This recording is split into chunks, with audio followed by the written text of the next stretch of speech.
And today I have the very talented Dr. Kunal here with me. And he's an expert at Ayurveda. He's an expert at, uh, you know, anything to do with how food impacts your mind, body, soul. And that's what we are going to be talking about today. Um, so, Manju Aunty, do you want to say anything? No, no, you and Kunal carry on. We are just observers. So I will not like to take the time. Okay. So, like I mentioned, I'm just going to speak a few words about Dr. Kunal here. So, Dr. Kunal is a physiotherapist and he has extensive knowledge around naturopathy, yoga, you know, and he's really, really selfless. Um, he's very young and he acquired all these skills at a very young age. He's associated with Arogya Bharati, which is a medical Ayurvedic medical hospital based in Jaipur, known to serve humanity for decades. So Dr. Kunal believes in the motto prevention is better than cure. And today we'll talk about how a good diet, how doing little changes in your diet can is going to help you heal your mind, body, and soul. So we'll just start the session. So Yeah. the session will be divided into few parts. Uh, we'll be linking it with how mantras are important, and Dr. Kunal will be talking about it too.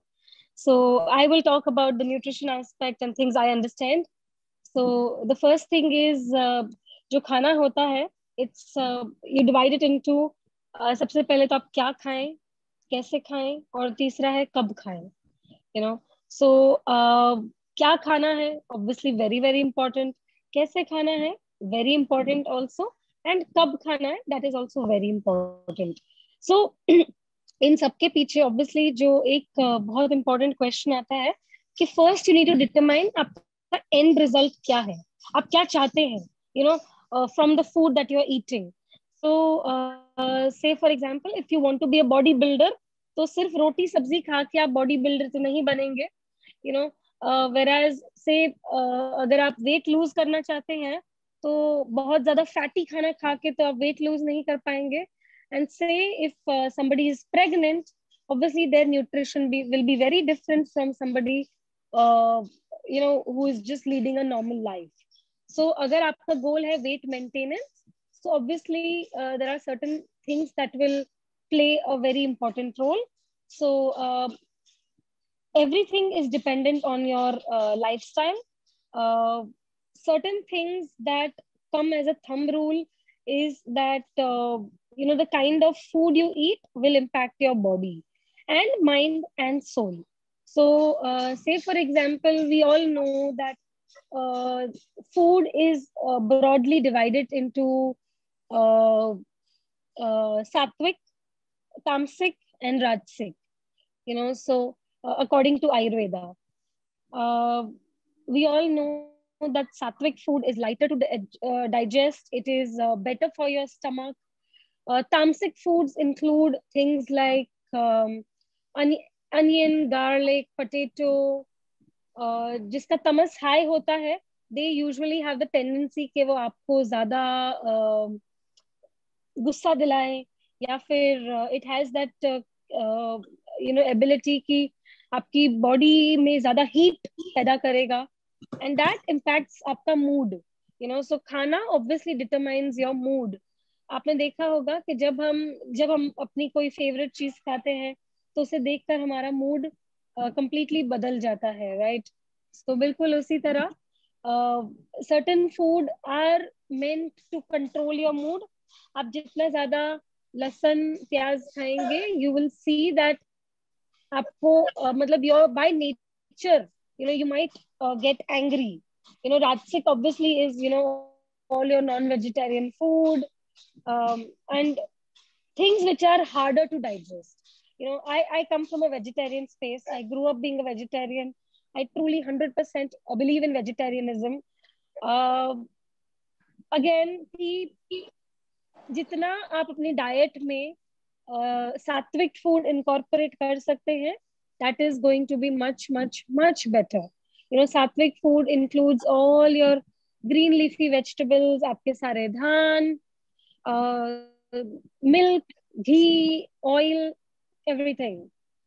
Okay, and then it's very important कि 5 to 6 hours का gap आपके meals में हो. अगर 5 से 6 घंटे का gap आपके मील्स में होगा, देन आपके प्रीवियस मील का जो खाना है वो इजीली डाइजेस्ट हो जाएगा, and you're giving your body some rest as well. We all know that for all of you who are Jain, we all know that Jainism सदियों से यही preach कर रहा है कि you should eat after sunrise and before sunset. You know, आज के time पे everybody in this world has been talking about intermittent fasting. What आप 8 घंटे की विंडो में खाना खाते हैं और 16 आवर्स की फास्टिंग करते हैं.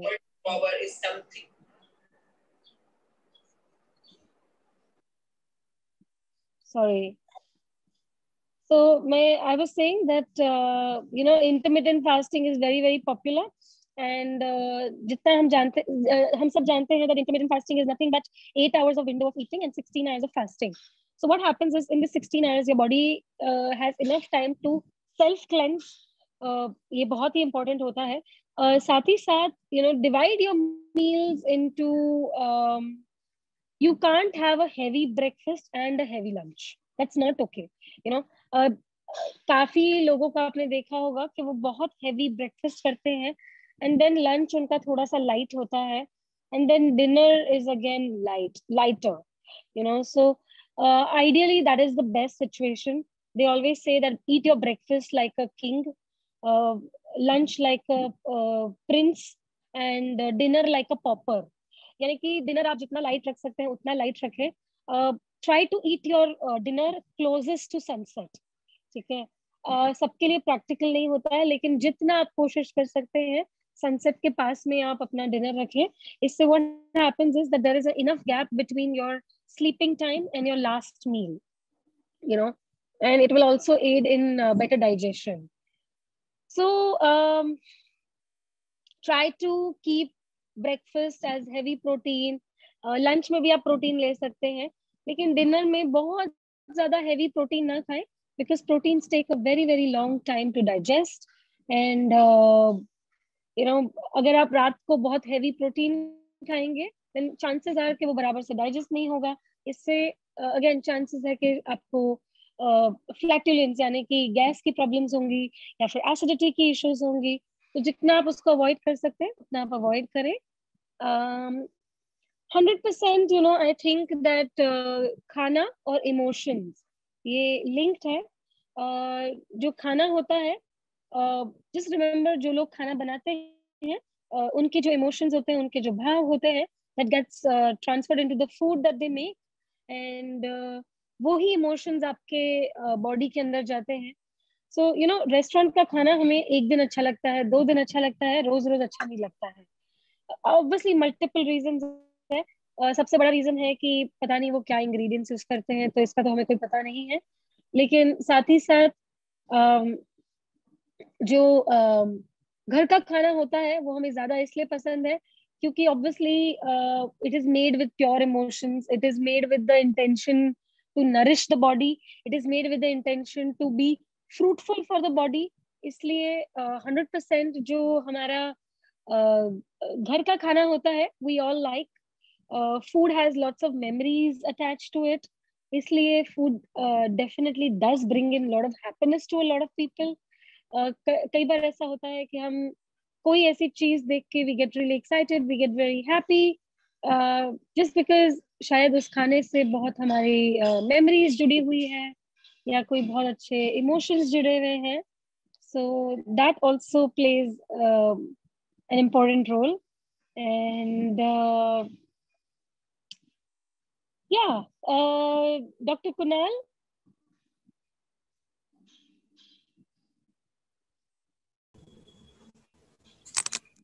Hi, Di. हेलो। प्रणाम सभी को, प्रणाम। मंजू जी को जय जिनेंद्र। जय थैंक जिनेंद्र। You for inviting me. Neha ji ने बहुत अच्छा इंट्रोडक्शन दिया। शायद मैं उतना लायक तो नहीं हूँ जितना इन्होंने मेरे को डिस्क्राइब कर दिया। आज का जो हमारा टॉपिक है, mantras controlling body mind and soul. मंत्र किस तरह हमारे शरीर, मन और आत्मा को कंट्रोल करते हैं, ये हम समझेंगे। तन, मन और चेतन, ये 3 शब्द हैं। मन एक तरह का ब्रिज है हमारे तन और चेतन का।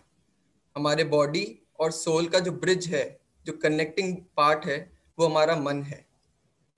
मन एक तरह के सिर्फ एक विचार है, जिसे हम कह सकते हैं, जो कंटिन्यू बदलता रहता है। अभी हम सब इस क्लास में हैं, कुछ सीखने के लिए बैठे हैं, बट कुछ ना कुछ हमारे मन में चल रहा है कि 1 बजे सेशन पूरा होगा, फिर हमें लंच करना है, फिर हमें शाम को कोई फैमिली गेट टुगेदर है। तो एक मन हमारा उधर भी डाइवर्ट हो रहा है। हमारा मन क्लास में भी रहना चाहता है, पर हमारा मन शाम की प्लानिंग भी करना चाहता है। ये एक पार्ट है जो हमें पुश करता है कि कभी बॉडी की तरफ जाओ और कभी सोल की तरफ जाओ। सोल अध्यात्म की तरह जाए तो वो एक आत्मा का शब्द है, पर हम सबको भी अध्यात्म में इतना नहीं जाना। हमारा सोल से अर्थ हम ये निकाल सकते हैं कि सोल हमारा टारगेट है। टारगेट जो हमारा लाइफ का है, हमारा गोल। हम अपनी लाइफ में क्या अचीव करना चाहते हैं, वो सोल उसे कह सकते हैं। फॉर एग्जाम्पल, अगर मैं मेरा एग्जाम्पल लूँ कि मैं डॉक्टर की पढ़ाई कर रहा हूँ and I want to be a good doctor जो ह्यूमैनिटी को सर्व कर सके, तो ये मेरा सोल हुआ। अब मेरा मन क्या है, वो चाहेगा कि वो ढंग से पढ़ाई करे जिससे एक अच्छा डॉक्टर बन सके। पर बॉडी की डिमांड है कि वो अच्छा फूड भी ले, थोड़ा फैमिली गेट टुगेदर में भी जाए, इवेंट्स को भी एंजॉय करे। ये मेरी बॉडी हुई। इस तरह इन तीनों शब्दों को पहले हम समझे कि बॉडी इज जो हमारा आउटर वर्ल्ड को अट्रैक्ट करती है, सोल इज जो हमारा फाइनल डेस्टिनेशन है हमारी लाइफ में, जिसको हम अचीव करना चाहते हैं, और मन है उसका कनेक्टिंग मीडियम। ठीक है। अब इस मन को हम कंट्रोल करने का सिर्फ एक तरीका है, वो है मंत्र। मंत्र मीन्स एक पॉजिटिव वाइब, जिसको हम कह सकते हैं, जो हमें पुश करेगी हमारे सोल तक जाने में। Soul is the last and the final destination what we want to achieve in our life. एक हर मंत्र की अगर हमने जाना हो तो हर मंत्र की शुरुआत ओम से होती है। ओम, जिसको अगर हम डिवाइड करें तो 3 वर्णमाला के 3 अक्षरों में डिवाइड होती है। ए प्लस उ प्लस मैं।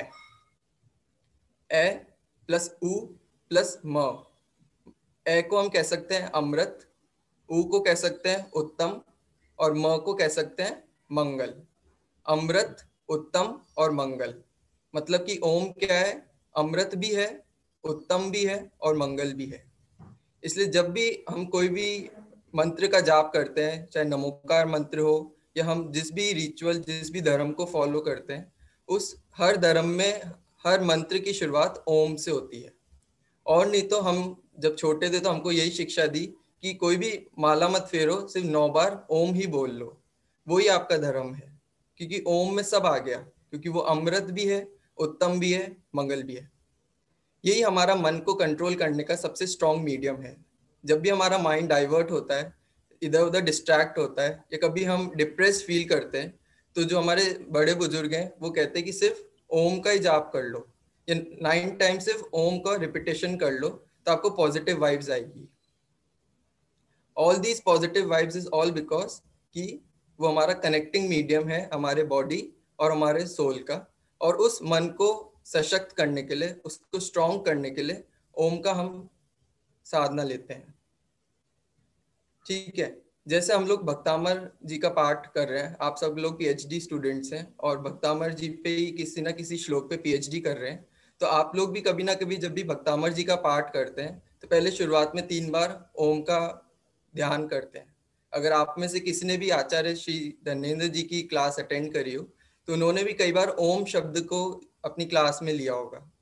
जो बीजाक्षर वो हमेशा लेते हैं, ओम, रीम और श्रीम, उसमें जो ओम है उसका हमेशा वो गुंजायमान भी कराते हैं, उसका नाद निनाद भी कराते हैं। मतलब वो उसको कनेक्ट करते हैं हमारे मन से, कि जब मन हमारा स्ट्रांग होगा तभी हम अपने सोल की तरफ पुश हो सकते हैं। सोल जो हमारा फाइनल डेस्टिनेशन है। हम इस चीज से जरूर कंफ्यूज ना हो कि जो साधु महात्मा होना चाहते हैं सिर्फ वही सोल की बातें कर सकते हैं। सोल मतलब हमारा फाइनल डेस्टिनेशन है। जैसे आप सब पीएचडी के स्टूडेंट्स हैं, तो आप लोग का फाइनल डेस्टिनेशन है कि अपने श्लोक में पीएचडी करना और उस श्लोक को एक सक्सेस देना और उस पर आगे रिसर्च करना, वो आपका सोल हुआ। अब उस सोल को पूरा करने के लिए सहायक कौन है? मन। तो मन के लिए हमें कैसे उसे कंट्रोल करना है? इस ओम के माध्यम से। ओम को जब हम अपने मंत्र के साथ जोड़ेंगे तो अपने सोल तक इजीली पहुंच सकते हैं। एक अरहम, कभी भी हम लोग जब कोई भी साधना करते हैं या पूजा करते हैं, उसमें अरहम शब्द जरूर आता है। ओम रीम श्रीम अरहम नमः। अरहम ए प्लस ह, मानी कि ए से है तक। जो पूरी वर्णमाला है वो शुरुआत कहाँ से होती है उसकी? ए से, और खत्म किस पे होती है? ह पे। मतलब वो सब कुछ है। मुस्लिम्स भी हैं, जब वो एंचैंट करते हैं तो वो क्या बोलते हैं? अल्लाह। अ से ह तक। जो हिंदू हैं वो भी, उनके जो भी मंत्र हैं वो शुरुआत होते हैं अ से ह तक। जो भी सिख है उनका जो भी मंत्र है, जो भी वो लोग अपने जब पूजा करते हैं, अपने गॉड को नमन करते हैं, तो उनका शुरुआत होती है हर मंत्र की ए से ह तक। मतलब पूरी यूनिवर्स, पूरा जो ब्रह्मांड है वो समाया हुआ है अ से ह तक। इसलिए हर धर्म में अरहम शब्द या अ से ह तक का कुछ भी शब्द जुड़ा हुआ है, जिसको वो लोग एंचैंट करते हैं। ये भी एक कनेक्टिंग मीडियम है हमारे बॉडी और सोल का। एक पॉइंट है जो हमारे मन को कंट्रोल करता है। अपने मन को कंट्रोल करना बहुत जरूरी है। हम लोग का बहुत जल्दी मन डाइवर्ट होता है कि कभी हम कोई काम करने घर से निकले, कुछ सामान लेने जा रहे थे, कोई वेजिटेबल खरीदने जा रहे थे, और खरीदते खरीदते कुछ और खरीदने चले गए। फिर घर आके सोचते अरे गया तो क्यों था और क्या लेके आ गया। ये मेरा मन है जो डाइवर्ट होता है। अपने मन को कंट्रोल करना बहुत जरूरी है, और उसको कंट्रोल करने का सबसे अच्छा जो भी नेहा दी ने बताया कि आपका जो फूड है वो बहुत हेल्प करता है। आप सात्विक है, तामसिक है या राजसिक है, उससे आपके शरीर का जो मन है वो कंट्रोल होता है। अगर आप सात्विक भोजन करेंगे, शुद्ध भोजन करेंगे, जो खाना आपको सहयोग करे आपके सोल तक जाने में, वो फूड आपको इनटेक करना चाहिए। कि मेरे को अगर डॉक्टर बनना है तो मेरा अगर फूड लाइट होगा तो ही मैं पढ़ाई कर सकता हूँ, तो ही मेरा ज़्यादा देर की सिटिंग दे सकता हूँ। अगर मैं हैवी फूड कंज्यूम करूँगा तो मेरे को बहुत जल्दी स्लीपलेसनेस होगी, बहुत जल्दी नींद आने लगेगी। मेरा सात्विक क्या है कि मेरे को लाइट भोजन करना चाहिए, जो भी फ्रेश ऑर्गेनिक फूड्स हैं उनको ही कंज्यूम करना चाहिए। बट उन्होंने जैसे एक एग्जांपल दिया कि भाई कोई बॉडी बिल्डर है, अगर आप उसको कहेंगे कि आप सात्विक भोजन करें, सिर्फ वेजिटेबल्स खाएं, तो वो उसके लिए इम्प्रॉपर है, क्योंकि उसका सोल है अच्छी बॉडी बिल्ड करना। इसलिए हम सबको अपना सोल डिसाइड करना है कि मेरा सोल क्या है, मेरा टारगेट क्या है, मेरा को अपनी लाइफ में अचीव क्या करना है। मेरे को एक अच्छा पीएचडी स्कॉलर बनना है, तो उसके लिए मेरा भोजन कैसा होना चाहिए? What should I eat and when should I eat and how should I eat. In 3 questions को जब हम सेल्फ एनालिसिस करेंगे तब इस मन को कंट्रोल कर सकते हैं, और तब इस मंत्र की जो साधना है, जो मंत्र का जो उच्चारण करना है, उसको हम कंट्रोल कर सकते हैं। सबसे पहला और मोस्ट इम्पॉर्टेंट पॉइंट ये है। अब सेकंड पॉइंट पे मैं जाना चाहूंगा कि हम सब कुछ ना कोई आप में से साइंस के स्टूडेंट्स होंगे इस क्लास में। साइंस में हम सब ने पढ़ा होगा कि साउंड कैसे ट्रैवल करती है, एक वेव के फॉर्म में, कि मैंने कुछ बोला और आप तक वो रिसीव हो रहा है एक वेव फॉर्मेट में। तो जब भी हम मंत्र की साधना करते हैं तो वो एक साउंड के फॉर्म में करते हैं, और साउंड का जो परसिवरेंस है, साउंड की जो एक्शन है, वो सबसे स्ट्रांग होती है। पानी में आप कोई तरंग भेजें, मतलब एकदम आप बहुत स्टिल वाटर हो और उसमें कोई स्टोन का पेबल फेंकें, तो उसकी जो वेव्स फॉर्म होगी वो जल्दी होकर फिर जल्दी से खत्म भी हो जाएगी। बट साउंड जब ट्रैवल करती है, तो मैं जयपुर में बैठा हूँ, आप लोग कोई बॉम्बे के होंगे, कोई कैलकाटा के होंगे, वहां तक वो साउंड कितनी फास्ट ट्रैवल कर रही है कि मेरे बोलने से पहले भी कहें या मैंने जस्ट बोला और आप तक वो रिसीव हो गया। साउंड ट्रैवल कितनी फास्ट कर रही है। तो इसलिए हम जब भी कोई मंत्र जपते हैं तो वो साउंड के फॉर्म में करते हैं कि जितनी जल्दी हमने बोला उसका उतनी जल्दी रिएक्शन होता है। साइंस में हम लोगों ने पढ़ा कि हमारे बॉडी में जो भी सेल्स हैं उनके अंदर एक रिएक्शन होता है। अगर हम सबने एक स्टोरी पढ़ी हो कि एक व्यक्ति था, उसने 2 पौधे थे उसके पास। एक पौधे को खूब पानी देता, खूब खाद देता, उसको खूब धूप में रखता, पर उसको बहुत अपशब्द बोलता, उसको बहुत बुरी भावना बोलता कि तू जल्दी मुरझा जाए, तेरे सारे पत्ते काले पड़ जाए, तू तो मर जाए। और दूसरा पौधा जिसको धूप में भी नहीं रखा, पानी भी नहीं दिया, जिसको खाद भी नहीं दी, बट उसको सिर्फ बोला तू बहुत अच्छा है, तेरे बहुत अच्छे अच्छे तेरे में फूल आए, तेरा बहुत अच्छा वृक्ष बने। तो कुछ जब 21 दिन का उसने प्रोसेस किया तो उसने एनालिसिस किया कि जो बाहर धूप में था, जिसको पानी भी मिला, खाद भी मिला, वो वाला पौधा मुरझा गया। और जिस पौधे को उसने छाया में रखा है, पानी भी नहीं दिया, खाद भी नहीं दिया, बट सिर्फ अच्छे शब्द बोले, अच्छी साउंड वेव्स वहां तक ट्रैवल कराई, तो वो पौधा खिलने लग गया। ये है साउंड वेव्स का कमाल। इसलिए हम लोग जब भी कोई मंत्र जपते हैं तो आपने देखा होगा कि उस टाइम आपका माइंड बहुत फ्रेश होता है और कुछ घंटे तक आप लोग बहुत हैप्पी फील करते हैं कि कुछ गुस्सा भी आ रहा है तो चलो कोई बात नहीं, लेट इट गो। ये है मंत्र का रिएक्शन। जब भी भक्तामर जी का आप लोग पाठ करते हैं तो आप लोग ने देखा होगा कि 48 मिनट के इस प्रोसेस के बाद आप लोग 2-3 घंटा 4 घंटा इतना फ्रेश फील करेंगे कि कुछ है ही नहीं, कोई दुख ही नहीं है संसार में। कि हम लोग ने जब मंजू दीदी की क्लास अटेंड करी, जब इनका पूरा सेशन कंप्लीट हुआ, उसके बाद जो काम कर रहे हैं वो इतना अच्छा हो रहा है, वो पॉजिटिव हो रहा है। कोई हमने डिसीजन भी लिया तो बिल्कुल सही लिया, क्योंकि वो साउंड वेव्स का और उस एनर्जी का कमाल है। मंत्र से एनर्जी जनरेट होती है। जब भी हम कोई मंत्र किसी को कहते हैं, जो आप हीलिंग का सेशन करते हैं, किसी को भी हीलिंग देते हैं, तो देखो बिल्कुल चार्ज होने लग जाता है, वापस से उसकी जो प्रॉब्लम्स थी वो सबसाइड होने लग गई, वो उस मंत्र से उसकी बॉडी चार्ज हो गई। यह है मंत्र की पावर, कि मंत्र भले एक श्लोक का हो, एक लाइन का हो या एक शब्द का हो, पर उसको हमने कितने एनर्जी से, कितने भावना से बोला, उसका उतना ही अच्छा रिएक्शन जाता है। आप पूरा पूरा पाठ करें, कई कई घंटों तक पाठ करें, पर आपका मन ही नहीं है, मन, फिर से मैं उस पॉइंट को कनेक्ट कर रहा हूँ कि जब तक हमारा मन ही नहीं है उस काम को करने का, तो उसका रिएक्शन अच्छा नहीं होगा। बट अगर हमने एक ही शब्द को इतने मन से बोला तो उसका रिएक्शन जो आएगा वो 100 टाइम्स मल्टीप्लाइड आएगा। ये है हमारा मन, और मन को कनेक्ट करने का सबसे अच्छा है मंत्र। तो मंत्र एंड मन दोनों आपस में कनेक्टेड है। वो भी म से शुरू हो रहा है, वो भी म से शुरू हो रहा है, दोनों का आपस में एक कनेक्शन है।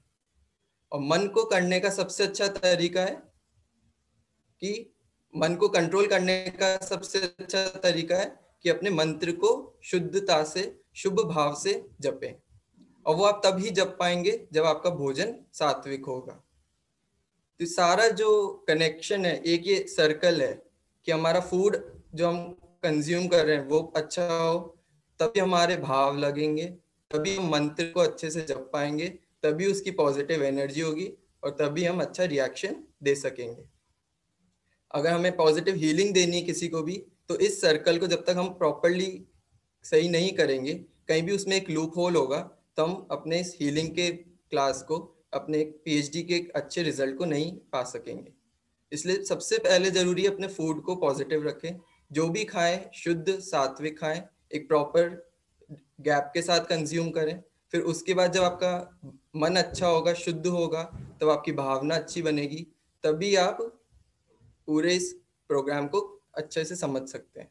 अब आज आप लोग संडे का इतने अर्ली मॉर्निंग इस सेशन को अटेंड करने आए, क्यों आए? क्योंकि आपका मन था।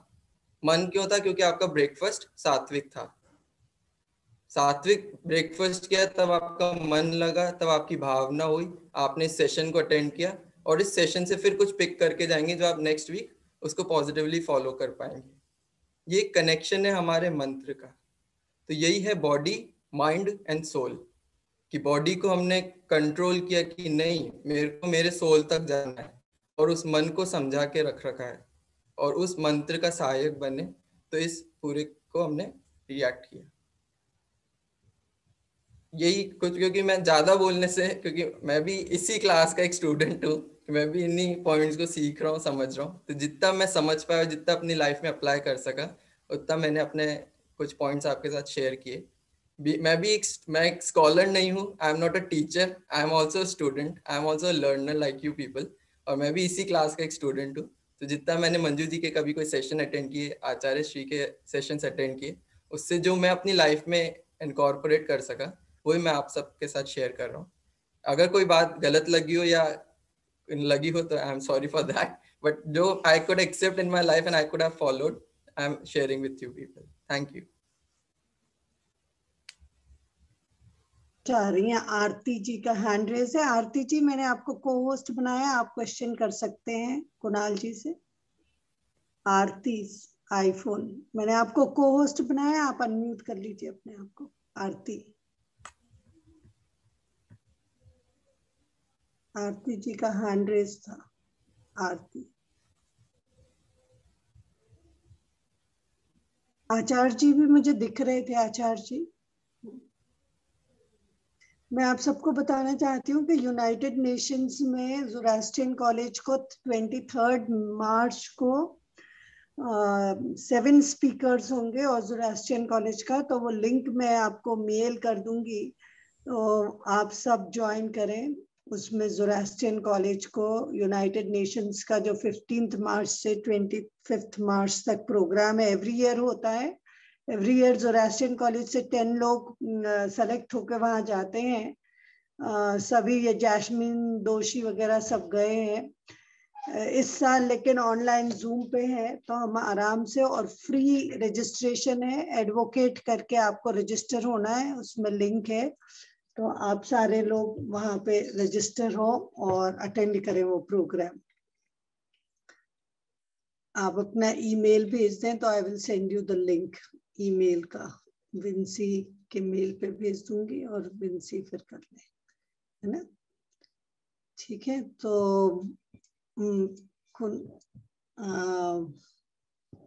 Over to Neha ji. Hello, Manju aunty. So thank you, Dr. Kunal. I think it was very, very insightful.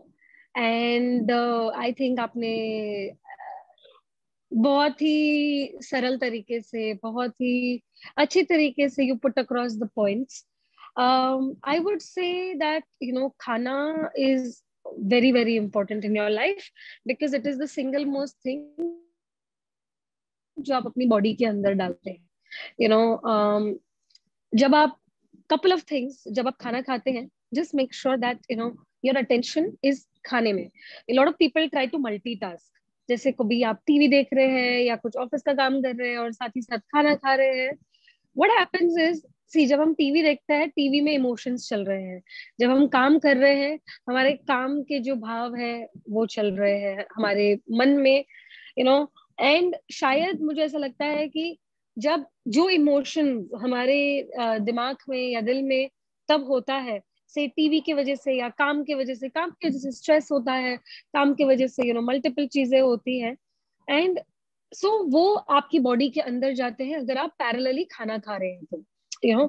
I feel कि जब आप खाना खा रहे हैं, make sure you take the time out, अपना वो जो समय है उसको अलग रख के जस्ट गिव दैट टाइम खाना खाने के लिए। अगर आप थोड़ा सा वो टाइम निकाल के खाना खाएंगे, प्रोबेबिलिटी इज दैट आप वो खाने को ज्यादा लाइक भी करेंगे, and the other thing is that you will also and up eating the right quantity. कई बार ये होता है कि जब आप टीवी देख रहे हैं या you doing some other work, या तो आप कम खाना खा रहे हैं या फिर आप फटाफट फटाफट खाना खा रहे हैं, that is also not right. See what happens is, जब आप कोई खाना खाते हैं, आपकी बॉडी, मतलब आपके स्टमक से ब्रेन तक सिग्नल जाने में 10 मिनट लगता है, 10 मिनट्स का प्रोसेस है वो, ठीक है। सो जब आप खाएंगे, अगर आप बहुत फटाफट फटाफट फटाफट या इस स्ट्रेस में खाना खा रहे हैं कि फटाफट खाना खत्म करना है एंड देन काम करना है, so what happens is that वो फटाफट फटाफट के चक्कर में you will end up either eating too much, आपने बहुत ज्यादा खा लिया है, and then you'll experience discomfort, because like I said 10 minutes लगता है ब्रेन स्टमक से ब्रेन तक सिग्नल जाने में कि योर स्टमक इज फुल, इसलिए कहा जाता है कि खाना अच्छे से चबा के खाइए. वी ऑल नो दैट जो फूड है 80% उसका जो डाइजेशन प्रोसेस है वो आपके माउथ में होता है. लोग जो बहुत लाइक फटाफट फटाफट खाना खाते हैं, दे टेंड टू जस्ट वो निगल लेते हैं खाना, right. So give your food enough time कि आप उसे प्रॉपरली च्यू कर सकते हैं, and then eat the right food. सब खाना सबके लिए अच्छा नहीं होता है, सबकी बॉडी के लिए अलग खाना सूट करता है.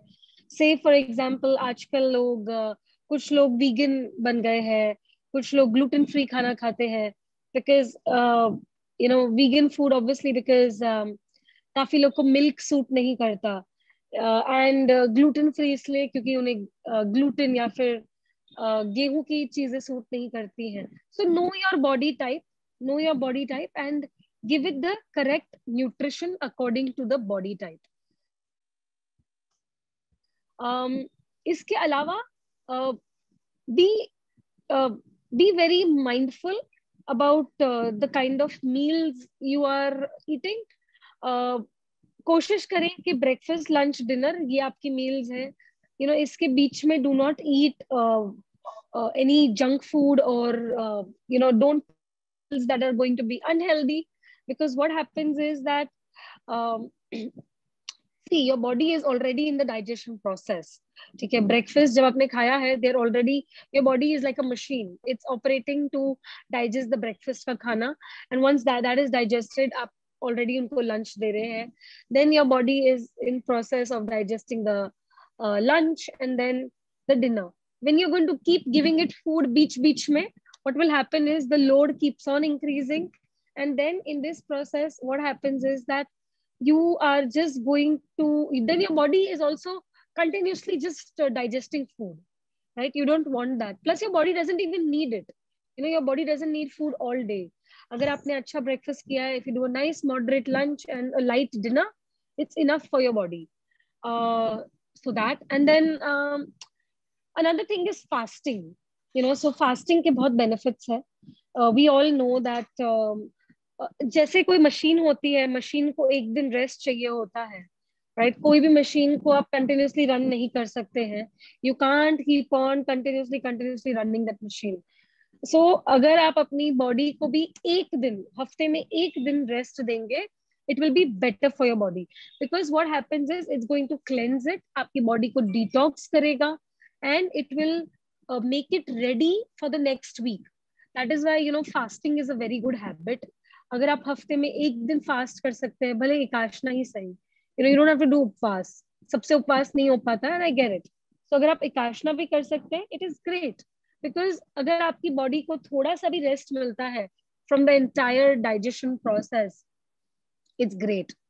So I think I've covered most of the points, and Dr. Kunal, would you like to add something about Ayurveda, how to incorporate food according to Vat, Kaph and Pitta?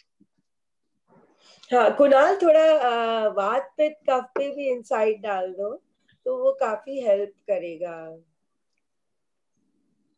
Okay. हाँ,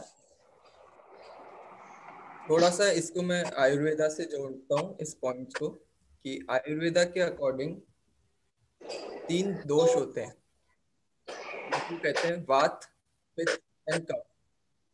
जब ये अपने normal state पे होते हैं तो ये इन्हें धातु कहते हैं, और जब ये खराब हो जाते हैं, इनमें कोई प्रॉब्लम आ जाती तो उन्हें दोष कहते हैं, मतलब कि कुछ नेगेटिविटी आ गई.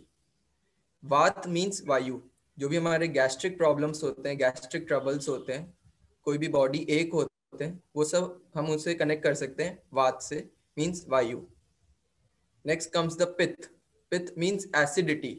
जो भी हमें एसिड रिफ्लक्स होते हैं, कभी कभी इंडाइजेशन का प्रॉब्लम हो जाता है, या कभी हम कहते हैं कि हमारे मुंह में से कुछ बहुत फोल स्मेल आ रही है, गंदी बदबू आ रही है हमारे मुंह में से, वो सब का प्रॉब्लम होता है पित्त की वजह से. और तीसरा होता है कफ. कॉफ जिसे कहते हैं कि हमें अनईजीनेस हो रहा है, बहुत ज़्यादा चेस्ट में हेवीनेस हो रही है, नोजिया लाइक फीलिंग हो रही है, और कभी कभी ड्रूलिंग हो रहा है, कफ ज़्यादा हो रहा है, वो सब कफ की प्रॉब्लम होती है। इनफैक्ट जो लोग आपने देखो बहुत ज़्यादा पतले भी होते हैं, जिनका बॉडी, वो कहते हैं कि हम खाना तो खूब खा रहे हैं बट हमारा बॉडी बिल्ट नहीं हो रहा, उन सबको प्रॉब्लम है कफ की। पहले हमें ये डायग्नोस खुद अपने लेवल पे करें कि मेरे को वायु का प्रॉब्लम है, पित्त का प्रॉब्लम है, या कफ का प्रॉब्लम है।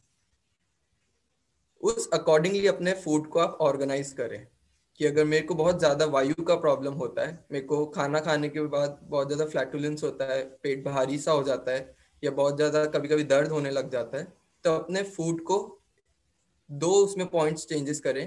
पहला कि जब भी फूड कंज्यूम करें तो बहुत स्लोली करें, कि अगर आप 2 फुल्का खाते हैं 10 मिनट में, तो 10 मिनट की जगह उसको 15 मिनट में कंज्यूम करें। अपने इंटेस्टाइन्स पे पुश ना करें कि वो उसे डाइजेस्ट करे, अपने टीथ से ही उसे पूरा च्यू करके ही स्वॉलो करें। और दूसरा, खाने के बीच में पानी मत पीजिए। अगर आपको बहुत ज़्यादा वायु का प्रॉब्लम, गैसेस का प्रॉब्लम रहता है, तो अपने लंच डिनर के बीच में पानी कम से कम लें, और just after the lunch and dinner आप hot water with some added crystals of sugar वो ऐड करके वो पानी पीजिए। मानी कि गर्म पानी खाना खाने के बाद जरूर पीना है, ठंडा पानी बीच में नहीं लेना है, शुरुआत में नहीं लेना, अंत में भी नहीं लेना। सिर्फ खाने के बाद आप गर्म पानी ले सकते हैं, थोड़ा सा चीनी डाल के। अगर आपको डायबिटीज भी है तो 5 से 7 क्रिस्टल्स डालने में कोई प्रॉब्लम नहीं है, वो पानी आप इनटेक करें। तो उससे जो भी आपके after having lunch and dinner जो आपको गैसेस का प्रॉब्लम होता है वो नहीं होगा। तो ये है वात का सल्यूशन, जो होम रेमेडी है, जो अपने लेवल पे हम लोग सॉल्व आउट कर सकते हैं, वो इस तरह करें। जिन लोगों को पित्त का प्रॉब्लम है, मींस एसिडिटी बहुत ज्यादा होती है, जो लोग सुबह एसिड के लिए कोई भी गोली लेते हैं, कुछ भी लेते हैं, पैंटोसिड्स वगैरह लेते हैं, वो लोग मेडिकल पार्ट तो अपना अलग रखें, बट कुछ स्वीट कंज्यूम करें early morning. If you are non diabetic, आपको डायबिटीज नहीं है, तो भूखे पेट कुछ मीठा खा के अपने डे का शुरुआत करें। कुछ भी मीठा, चाहे कोई लड्डू हो, पेठा हो।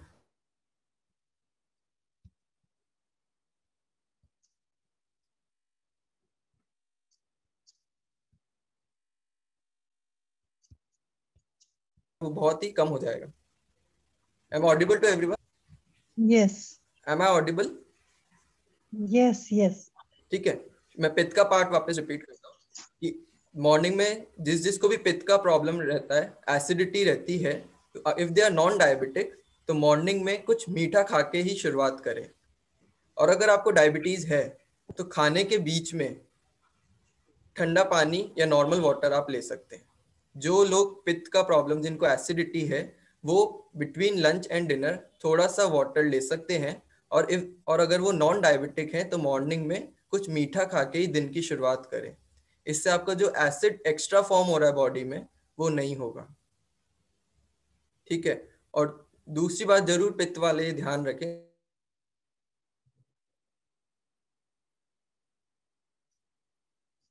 जरूर जाना चाहिए। उससे जितना भी उनके एसिड फॉर्म हो रहा है, एक्स्ट्रा एसिड बन रहा है बॉडी में, वो रिड्यूस होने लग जाएगा। ठीक है। और तीसरा आता है कफ। जिन लोगों को कफ का बहुत ज्यादा प्रॉब्लम रहता है, जिनको बहुत ज्यादा चेस्ट में हैवीनेस रहती है, वो लोग जरूर कुछ भी खाना खाने के बाद गर्म चाय या गर्म कॉफी ले। अगर उनको कफ का प्रॉब्लम है तो आफ्टर लंच एंड आफ्टर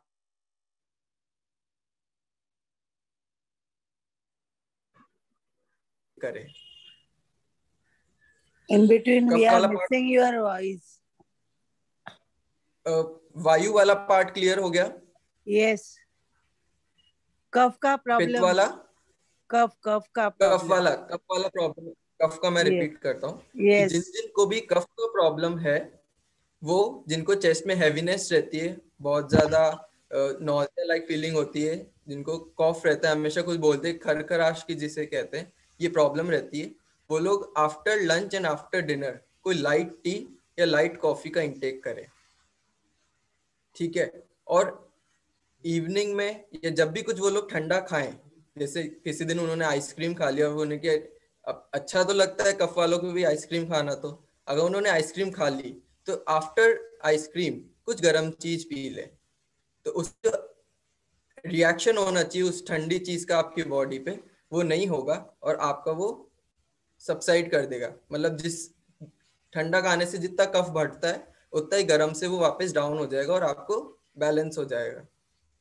तो ये एक पॉजिटिव न्यूज है जिनको भी कफ का प्रॉब्लम है, जिनको भी कफ वालों को ठंडा खाने की इच्छा होती है वो जरूर ठंडा खाएं, बट साथ में इस पॉइंट को नोट कर लें तो इससे कनेक्ट हो जाएगा।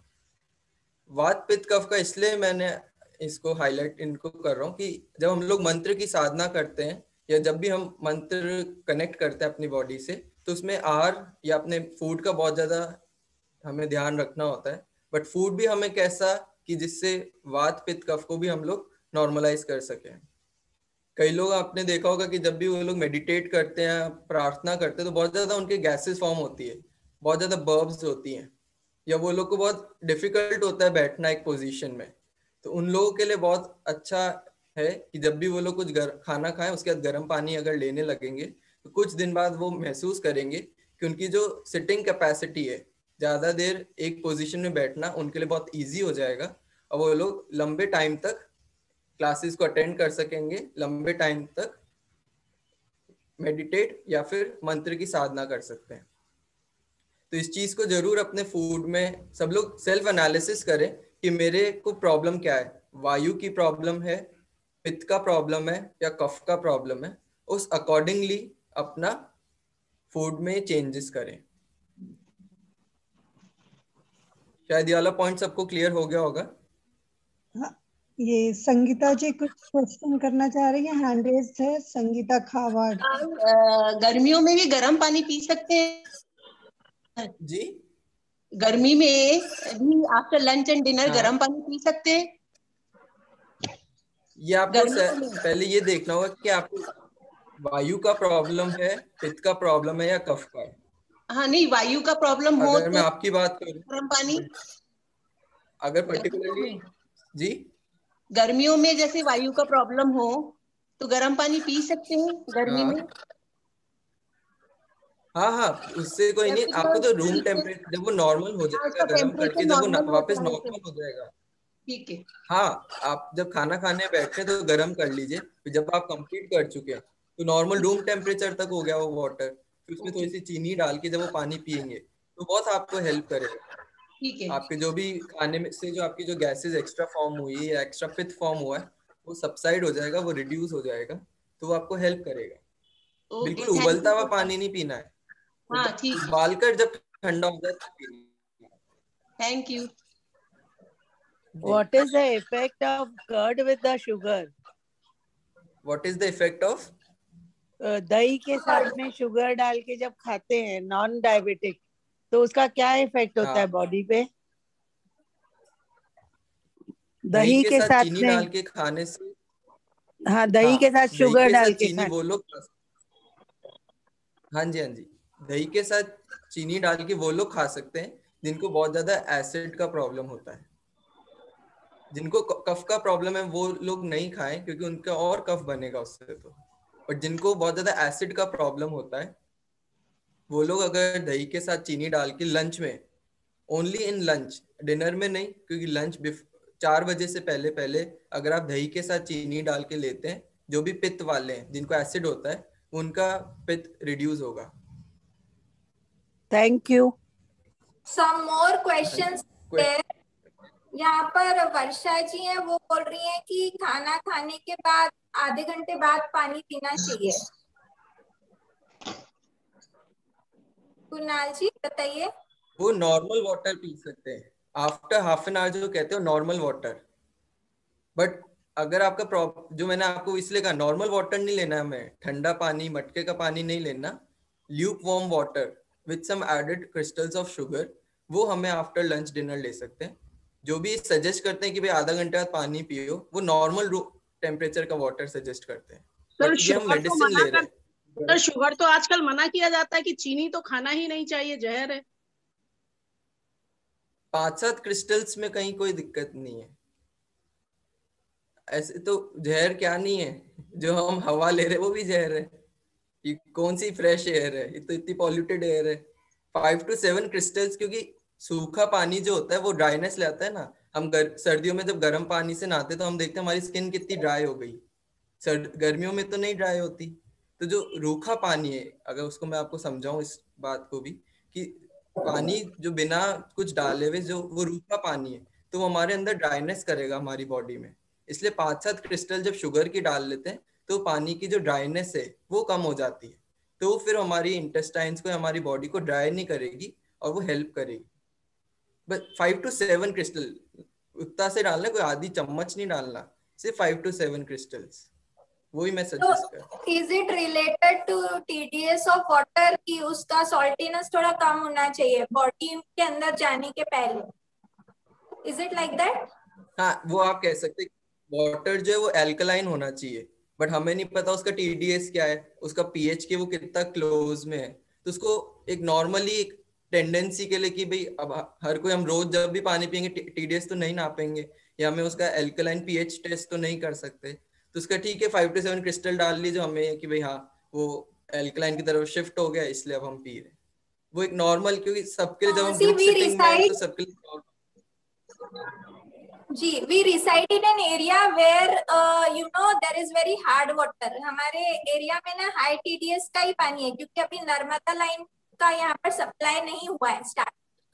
तो मतलब we are having एक्वागार्ड्स at like every flat, लेकिन उसके बाद में भी like we need to you know go on for a regular services कि वो पहले क्लीन, और उसमें मतलब इतना हार्ड होता है पानी कि जो आता है क्लीन करने वो भी बोलता है कि बहुत डस्टी था। तो दैट वे आई थिंक तो उसमें क्या रेकमेंडेड होगा मतलब फॉर लाइक बॉडी पर्पस? जो भी हैवी वाटर है जिसकी डेंसिटी ज्यादा है या टीडीएस ज्यादा है, जब हमने उसको बॉईल कर लिया, ठीक है, बॉईल करने से जो भी उसकी हैवीनेस है वो अपने जो वाटर में से घुल के एक सेटल डाउन हो जाएगा। जो हैवी पार्ट होगा उस भी वाटर का, वो बॉईल करने से वो सेटल डाउन हो गया। तो आप जब खाना खाने बैठ रहे हैं तो पानी को बिल्कुल बॉईल किया, अच्छा चाय की तरह जैसे बॉईल करते हैं, बॉईल करके 5 to 7 क्रिस्टल शुगर के डाले और उसको एक ग्लास में भर के रख लिया। 15 मिनट्स एटलीस्ट हमें लगता है लंच डिनर करने में। 15 मिनट्स में वो जो भी उसके हैवी पार्ट है वो सेटल डाउन हो गए, ठीक है। बस फिर वो पानी बिल्कुल लाइट हो गया, उसका टीडीएस नॉर्मलाइज हो गया, पीएच उसका एल्कलाइन हो गया, फिर वो पानी आप पी लो और नीचे का कुछ पार्ट छोड़ दो, तो बस आपके ये सॉल्व आउट हो गया प्रॉब्लम। इनफैक्ट सभी को इस तरह की बॉइल्ड एंड देन कूल्ड। हाँ, बॉइल्ड एंड देन कूल। अगर आपका जो टीडीएस वाला प्रॉब्लम वो इस तरह आप सॉल्व आउट कर लो। और यहाँ पर ये मतलब मौसम से कितना रिलेटेड होता है? Like we have seasons, summer, winter, rainy season. जैसे मुझे आपने बोला ना जैसे कफ वाला, तो मुझे वो चीज है लाइक कोल्ड मुझे बहुत जल्दी ग्रिप करता है, तो that way you know I always go for this hot drinks like T and coffee. मुझे वो रेगुलर चाहिए होता है। विंटर्स में like I opt for 4 times a day। चाय जो है मैं 3 से 4 बार पी लेती हूँ ठंडियों में, and even coffee twice a day at least, once a day, once in the night time, ऐसे करके। तो I think it suits my body also। मुझे उसमें कोई प्रॉब्लम भी नहीं होती एसिडिटी ऐसा। so it's okay। हाँ, इट्स ओके क्योंकि आपकी बॉडी की रिक्वायरमेंट है, आप इस रिक्वायरमेंट को फुलफिल कर रहे हैं। बट इन जनरल अगर हम इस कॉन्सेप्ट को एक जनरल कॉन्सेप्ट नहीं बना सकते कि हर आदमी को 4 बार चाय पीनी चाहिए। अब मान लो कोई हो जिसको बहुत ज्यादा एसिड होता है, वो 4 बार क्या 2 बार भी नहीं पी सकता, उसके लिए तो 2 बार भी एक बहुत ट्रबल। बट आप क्योंकि कफ के हैं तो आपके लिए 4 बार भी कम है। तो बॉडी अलग है तो ट्रीटमेंट अलग है, डायग्नोसिस अलग है। So what is healthy for us may be unhealthy for other person, ऐसा। Exactly। शरीर अलग, आत्मा अलग, मन अलग, तो ट्रीटमेंट अलग होता है। ये मतलब यहाँ पर भी इंडिविजुअल डिफरेंस है। इंडिविजुअल, हमें खुद बी योर ओन डॉक्टर, हमें खुद एनालिसिस करें हम अपनी बॉडी का, खुद ही डायग्नोस करें, खुद ट्रीटमेंट करें। हमें कहीं जरूरत नहीं कोई डिस्पेंसरी, कोई हॉस्पिटल जाने की। Right, and someone here is talking about जीरा वाटर। जीरा वाटर लेना रेकमेंडेड होता है। इवन पिंकी जी ने कुछ लिखा है चैट बॉक्स में। पिंकी दांडिया। ये आई रिक्वेस्ट कि क्योंकि पर्सनलाइज प्रॉब्लम से अब क्योंकि कुछ मेरे को आपसे क्रॉस में भी पूछना होगा, तो मैं नहीं चाहता कि अपन पर्सनली कोई सब लोग आपकी बात जाने कि आपको प्रॉब्लम है क्यों है। अभी हम यहाँ सिर्फ एक पर्सनल प्रॉब्लम्स को नहीं ले सकते क्योंकि आज सबका संडे है, तो पर्सनली अपन बाद में एक सेशन रख लेते हैं, पर्सनली अपन डिस्कस कर लेंगे। क्योंकि इन जनरल अभी अपन पॉइंट्स, कोई गलत पॉइंट भी उठा लेगा तो कि उन्होंने बताया था कि वो ऐसे लेना है और किसी को प्रॉब्लम नहीं हो जाए, तो पर्सनली अपन अभी प्रॉब्लम्स नहीं लेते हैं, personally upon after the session discuss कर लेंगे। अभी इन जनरल अपन ये समझ लें कि अगर हम वायु के हैं तो हमें क्या क्या चीजों का ध्यान रखना है, डूज एंड डोंट्स क्या है। अगर हम पित्त वाले हैं तो हमारे क्या डूज एंड डोंट्स होंगे, और अगर हम कफ वाले हैं तो हमारे डूज एंड डोंट्स क्या होंगे। इन जनरल ये समझ लें, उस अकॉर्डिंगली एनालिसिस करें। फिर भी कहीं होता है तो I can connect with you, आप जब भी अपन कनेक्ट हो लेंगे और उनको सॉल्व आउट कर लेंगे, उसका कोई इश्यू नहीं है। इसमें वो लिख रहे हैं कि one who has got all the three problems, so I think a proper diet should be maintained। उनका तो डाइट प्लान ही बनेगा फिर, जिसको तीनों ही प्रॉब्लम्स है। हाँ जी, वो तीनों प्रॉब्लम है, उसको आयुर्वेदिक उसे सन्निपातज कहते हैं कि जिसको वात पित्त कफ तीनों का ही कुछ ना कुछ डिस्टरबेंस हो रहा है, तो उसका डायग्नोसिस ही अलग होगा, उसका ट्रीटमेंट बिल्कुल डिफरेंट होता है इन तीनों से। क्योंकि उसके वायु नहीं बढ़ा सकते, वायु कम करेंगे तो पित्त बढ़ेगा, पित्त कम करेंगे तो कफ बढ़ेगा, तो उसके तो तीनों को ही एक बहुत मेरे को क्रॉस में भी 2-3 उनसे क्वेश्चंस करने होंगे, तो आई विल सजेस्ट कि आफ्टर द सेशन अगर हम उनसे डिस्कस कर सके। Yeah, as far as I can take it up, it is like हवा पानी का डर, सीजन चेंज हल्का सा हुआ और इन लोगों को प्रॉब्लम होती है। हाँ जी, हाँ जी। Any minor change? हाँ, माइनर चेंज है। Yes. कुणाल थोड़ा ओम पर वापस से एक छवि डाल दो सबको जिन्होंने लेट लॉगिन किया है, तो एक ब्रीफ अप छोटा सा। Okay, Sunita aunty requesting for Om. अभी हमने कुछ देर पहले ओम पर बात करी थी कि ओम की क्या इम्पोर्टेंस है। आप सब जब भी कोई मंत्र का उच्चारण करते हैं, मंत्र का जाप करते हैं, या हम लोग जब भक्तामर जी का भी पाठ करते हैं, तो शुरुआत में ओम की प्रैक्टिस करते हैं। या आप लोगों ने जिसने भी आचार्य श्री के सेशंस को अटेंड किया होगा, तो वो भी ओम का कहीं ना कहीं कनेक्शन करते हैं। ओम को अगर हम डिवाइड करें तो 3 में डिवाइड होता है, ए प्लस उ प्लस मैं, मानी कि ओम अमृत भी है, उत्तम भी है और मंगल भी है। मतलब एक कंप्लीट पैकेज है ओम, जिसको अगर हमें और कुछ भी नहीं आता हो, कोई मंत्र का जाप करना भी नहीं आता हो, तो सिर्फ अगर ओम का भी हम जाप करेंगे, ओम का भी उच्चारण करेंगे, तो वो भी सफिशिएंट है।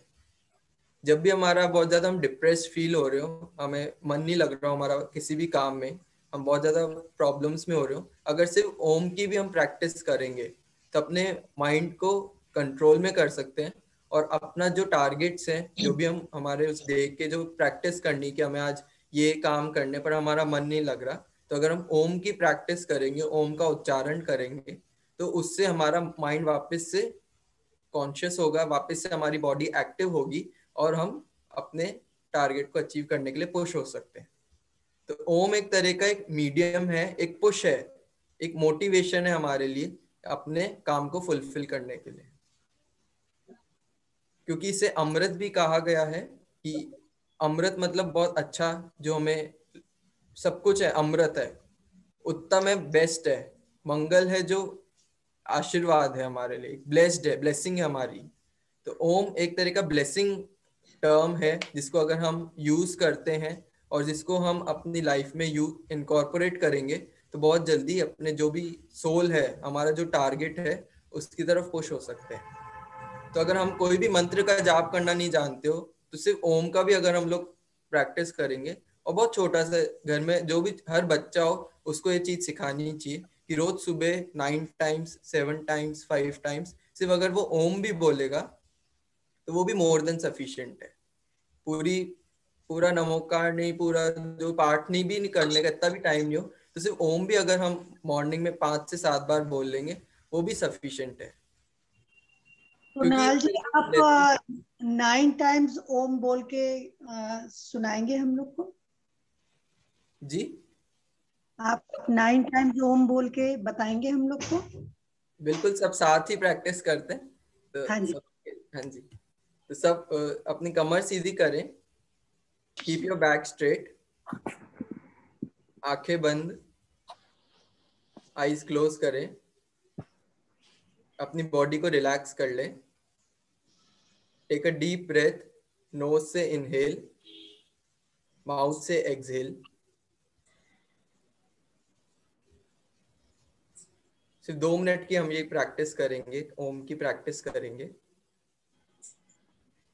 2 मिनट सब काम छोड़ के, चाहे तो अपना वीडियो बंद कर दें, ऑडियो बंद कर दें, सिर्फ जो मैं बोल रहा हूँ बस उसको आप सुने और उसको प्रैक्टिस करें।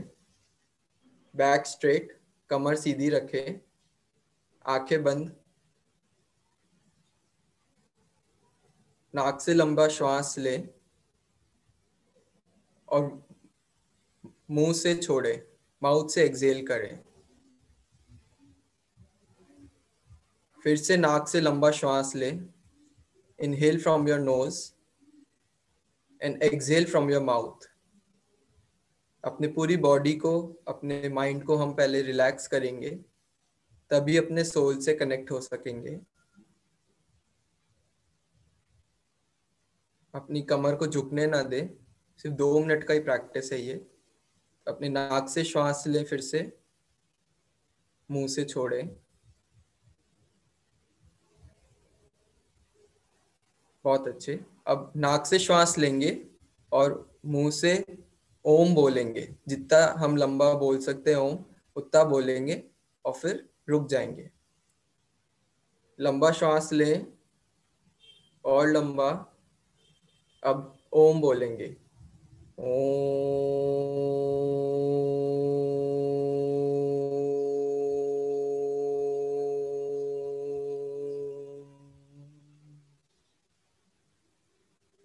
फिर से लंबा श्वास लेंगे,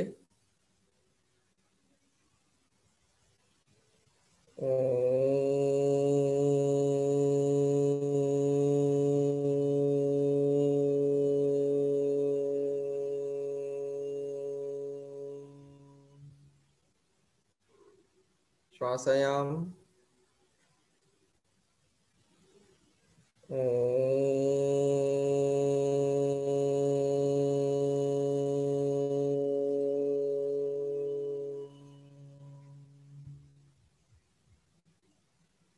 श्वासायाम।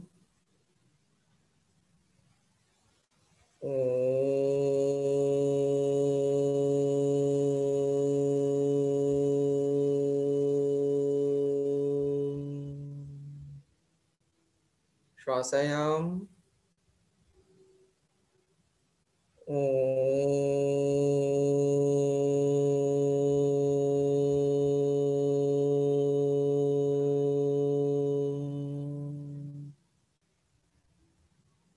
श्वासायाम।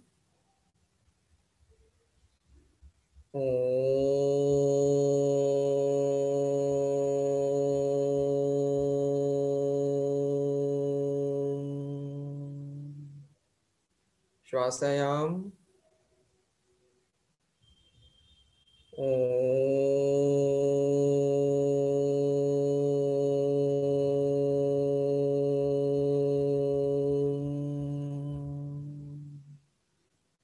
श्वासायाम।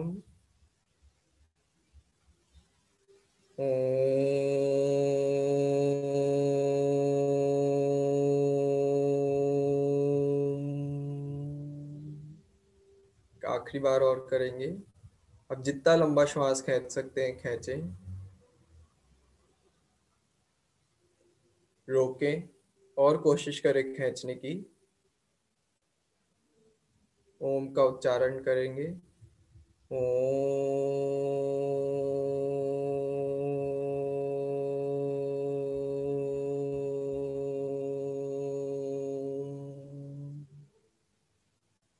अब दोनों हाथों को रब करेंगे और अपनी आईज पर लगाएंगे, पूरे अपने फेस पर रब करेंगे।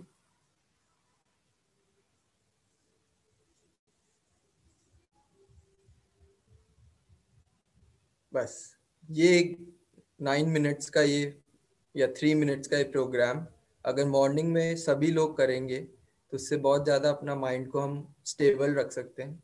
अभी भी जिन लोगों ने किया होगा अगर ढंग से, तो आपका अभी भी माइंड बहुत ज़्यादा स्टेबल होगा, आप लोग का माइंड डाइवर्ट बहुत कम हो रहा होगा, परसेंटेज ऑफ डाइवर्जन रिड्यूस हो गया होगा। तो अगर इस प्रैक्टिस को अगर हम 2 बार भी करेंगे, मॉर्निंग में, इवनिंग में, एक बार से शुरुआत करें, एक बार कभी भी करें, बहुत ज़्यादा हम लोग अपने आप को रिलैक्स फील करेंगे। और इस प्रैक्टिस को अगर हम अपने मंत्र के साथ, जो भी क्लासेस के साथ जोड़ेंगे, बहुत ज़्यादा हमें रिलीफ मिलेगा। तो ये आज का ये पूरा सेशन हमारा जो था, mantras controlling body, mind and soul, उससे हमने आयुर्वेद और कुछ होम रेमेडीज को कनेक्ट किया। कहीं भी किसी को कोई प्रॉब्लम हो तो आफ्टर द क्लास अपन डिस्कस कर सकते हैं। Thank you Manju ji and the team, आपने मेरे को मौका दिया अपनी बात रखने का। Thank you so much.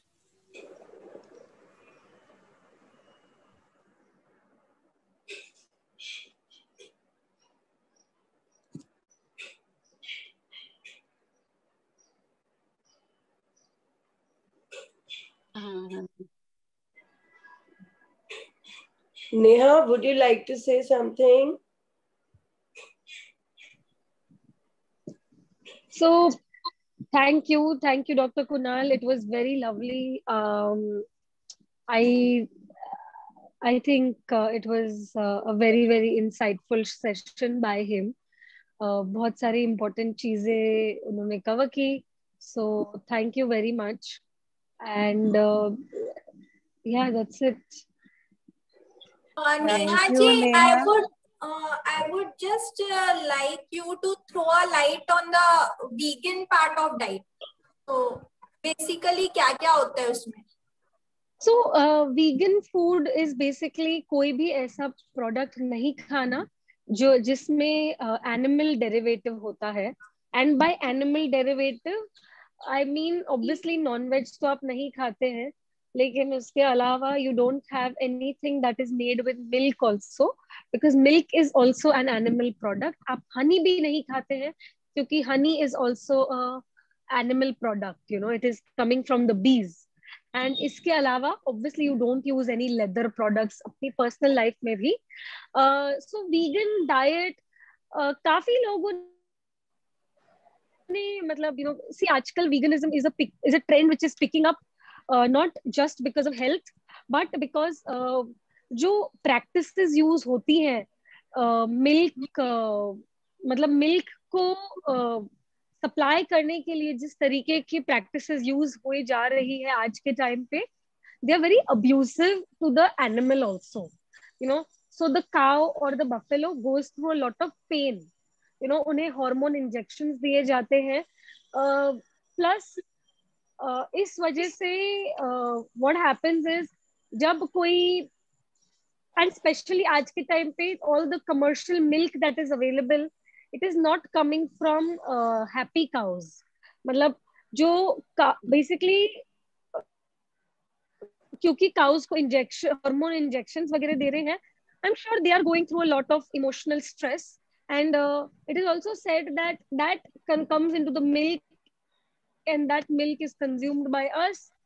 So that is why. And if lots of people turn vegan, automatically जो milk का requirement है in the world, obviously वो कम हो जाएगा, and वो कम हो जाएगा, so then automatically it will you know, probably chances are कि जो farmers ज़्यादा milk production के लिए animals को exploit कर रहे हैं वो शायद कम होगा.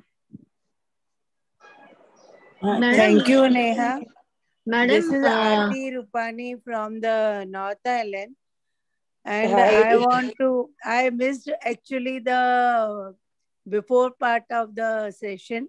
So whenever it is again, please inform us. Sure, Aarti. So nice for joining. It was really good, but I missed the portion, and I want the number of the doctor so we can help. Yeah, sure. Take the personal. Kunal, share your number on the chat box. Okay. Hi, Sunita. Okay. Madam, I would like to ask about vegan diet. that when you are taking, when someone is vegan, then they will have a calcium deficiency, so they need to take calcium supplements or vitamin D supplements. I couldn't hear you. Madam, when someone is vegan, then he or she has to take calcium tablets in order to compensate the calcium deficiency of the body. Yes, obviously the biggest source of calcium for human beings is milk. So for calcium absorption, you also need vitamin D, Yes. D3, right? So as it is in vegetarian meals, 3 things are always missing. 2 things actually. Vitamin D3 हमें नहीं मिलता है, vitamin B12 हमें नहीं मिलता है. Okay, and इसलिए देखेंगे ज्यादातर वेजिटेरियंस में D3 और B12 की डेफिशिएंसी ही होती है, So definitely supplements are great. Lekin you should consult a doctor, I would say, before starting any supplement. Excessive calcium is also not good. Yes. You should have bioavailable calcium. So that is why consult a doctor. Iske alawa, there are even green leafy vegetables do have, some of them do have, some calcium sources. So, but yeah, like supplements are always beneficial. See, I am not a vegan. I'll be very honest. Okay, I'm not a vegan. I drink milk. Okay, but obviously, see, a lot of people are lactose intolerant. Okay, अगर आपको milk suit नहीं करता है, obviously you will not be able to consume milk. If you do have any kind of deficiency, do not start any supplements unless and until your doctor has advised. Okay, so I mean, your suggestion is that if someone wants to switch over to vegan, then he or she has to first of all get it tested about the calcium, vitamin, all this. Yeah. What is Yeah. the level of that Yeah. one, and then only one Yeah. can decide Yeah. about the supplements, right? Yeah.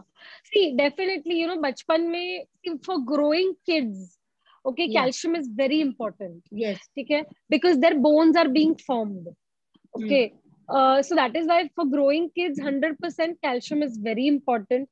That is why kids are given calcium supplements, whether it is in the form of, this, जो भी milk enhancer होता है, like काफी बच्चे Horlicks पीते हैं या जो भी पीते हैं, they calcium sandoz खाते हैं वगैरह. So I don't say that every जो भी calcium है, it's all bioavailable calcium, because our body can only absorb bioavailable calcium. इसलिए अगर आप अपने डॉक्टर को एक बार कंसल्ट करेंगे, it will be better. अगर आप vegan नहीं है, then incorporate a little bit, मतलब if you're not vegan or if you don't intend to be vegan, a little bit of milk in your diet is great, because you will get your required calcium. There is a very common problem amongst women is osteoporosis. Yes. Osteoporosis is very, very common. Now, what happens with osteoporosis is that आपके जो bones है वो hollow हो जाती है, ठीक है? And उसको strengthen करने के लिए सिर्फ calcium ही नहीं, you need D3 also. So, I remember बहुत साल पहले, I mean, I'm fairly younger, and बहुत साल पहले doctor said that you have to take vitamin B12, D3. So this is not with age or anything. I feel that क्योंकि हम सब vegetarian हैं, हमारे diet में D3 और B12 होता ही नहीं है.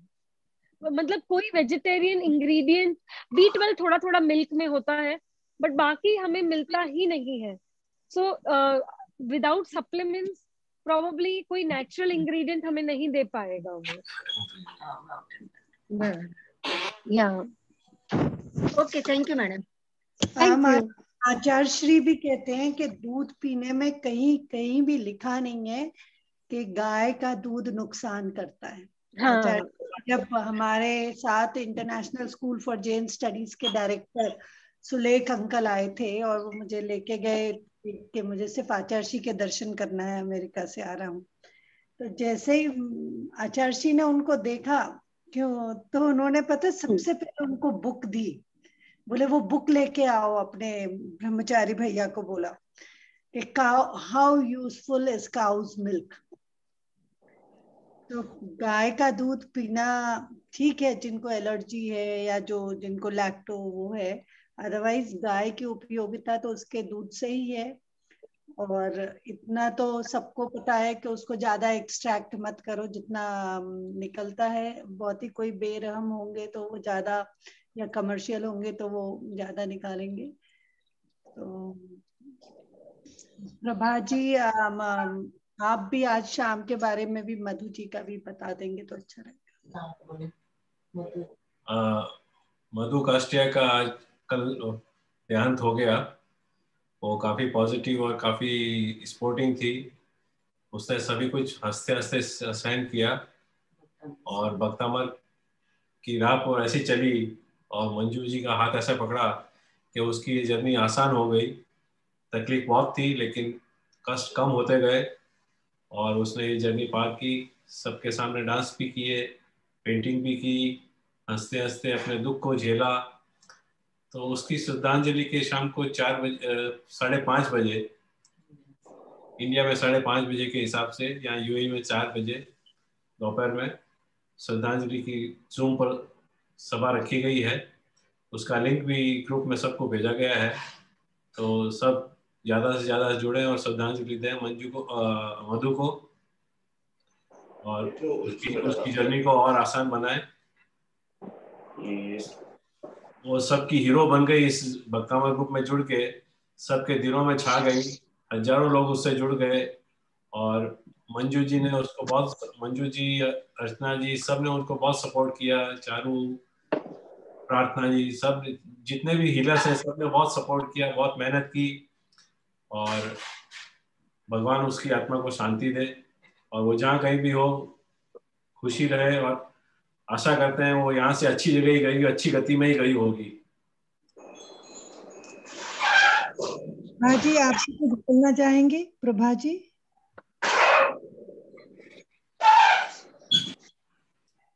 प्रभा जी, आप भी अपना हीलिंग और अपना एक्सपीरियंस। और जय जिनेंद्र मंजू जी, मधु के लिए बहुत बहुत श्रद्धांजलि। उसको देख के हम लोग को भी बहुत ही, वो और हम दोनों साथ ही साथ भक्तांबर में जुड़े थे। जहाँ वो रहती वहां मैं रहती, दोनों एक दूसरे के आगे पीछे भागते रहते थे और फोन पे ये कि अभी ये चल रहा वो चल रहा है।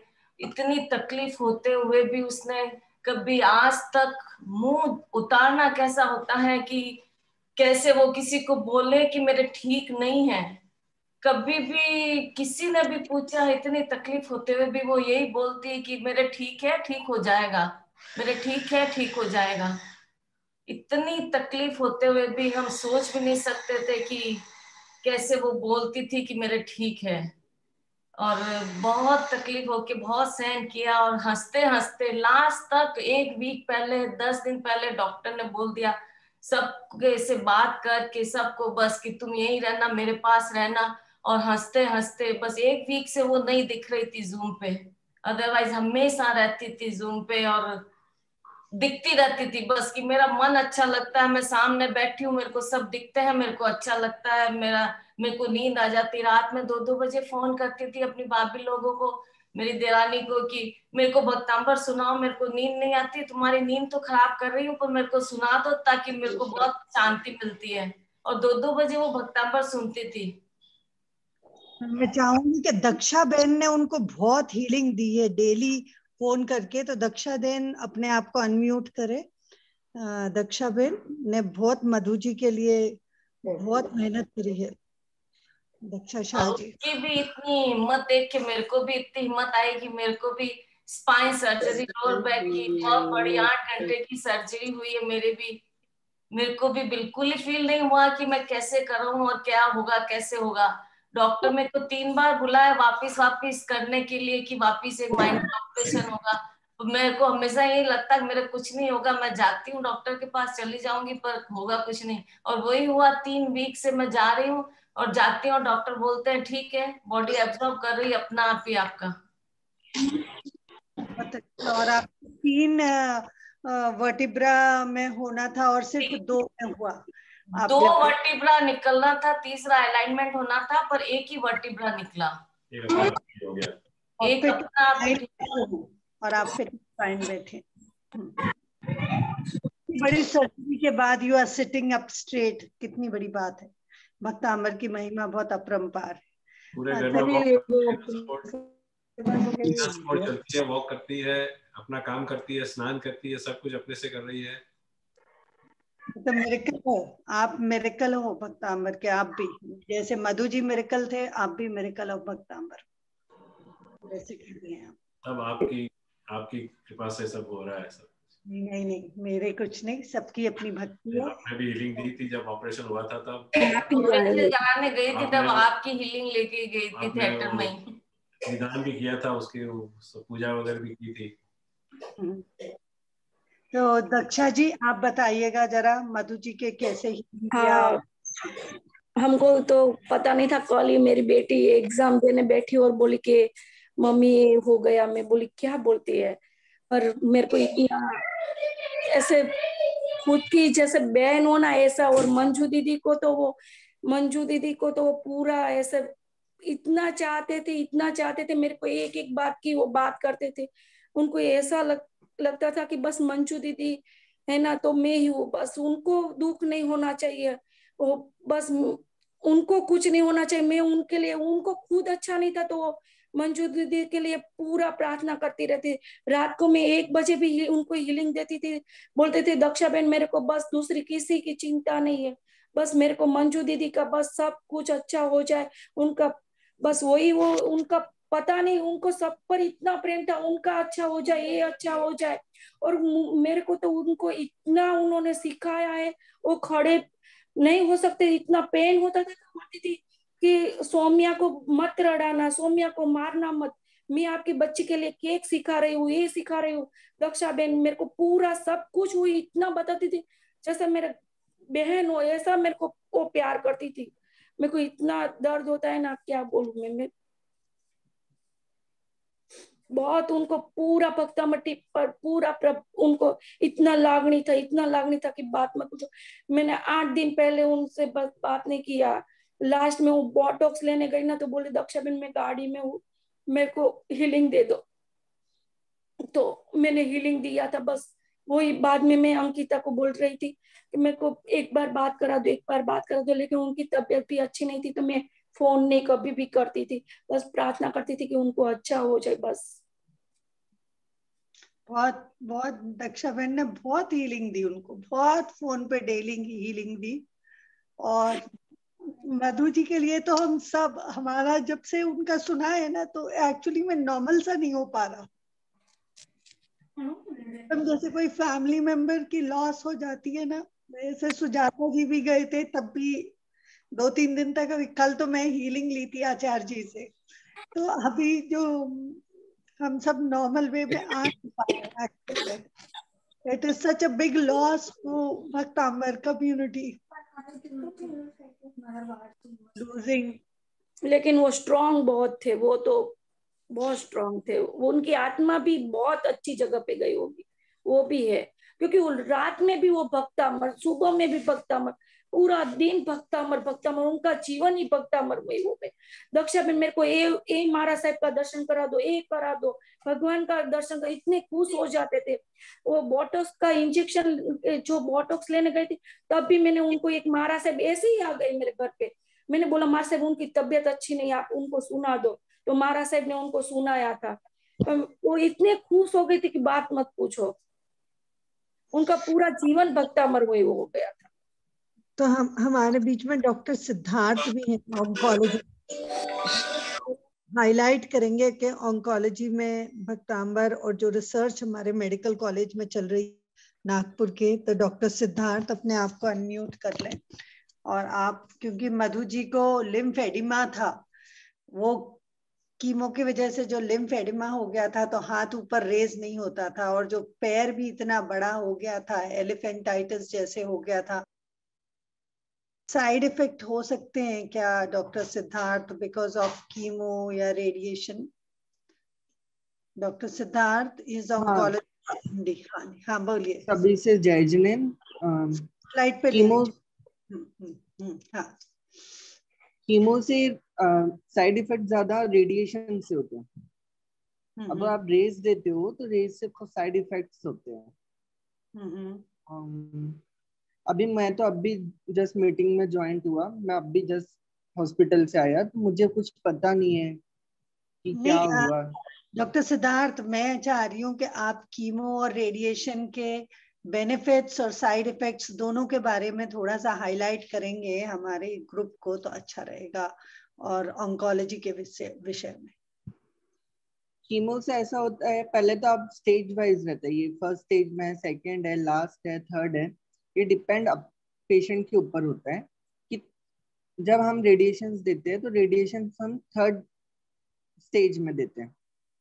उसके पहले हम कीमो से काम करते हैं, कीमो सबसे ज्यादा देते हैं, और कीमो की भी स्टेजेस होती है। तो अब पेशेंट के ऊपर डिपेंड होता है कि पेशेंट किस टाइप का पेशेंट है, वो कौन सा कैंसर है, उसको क्या है।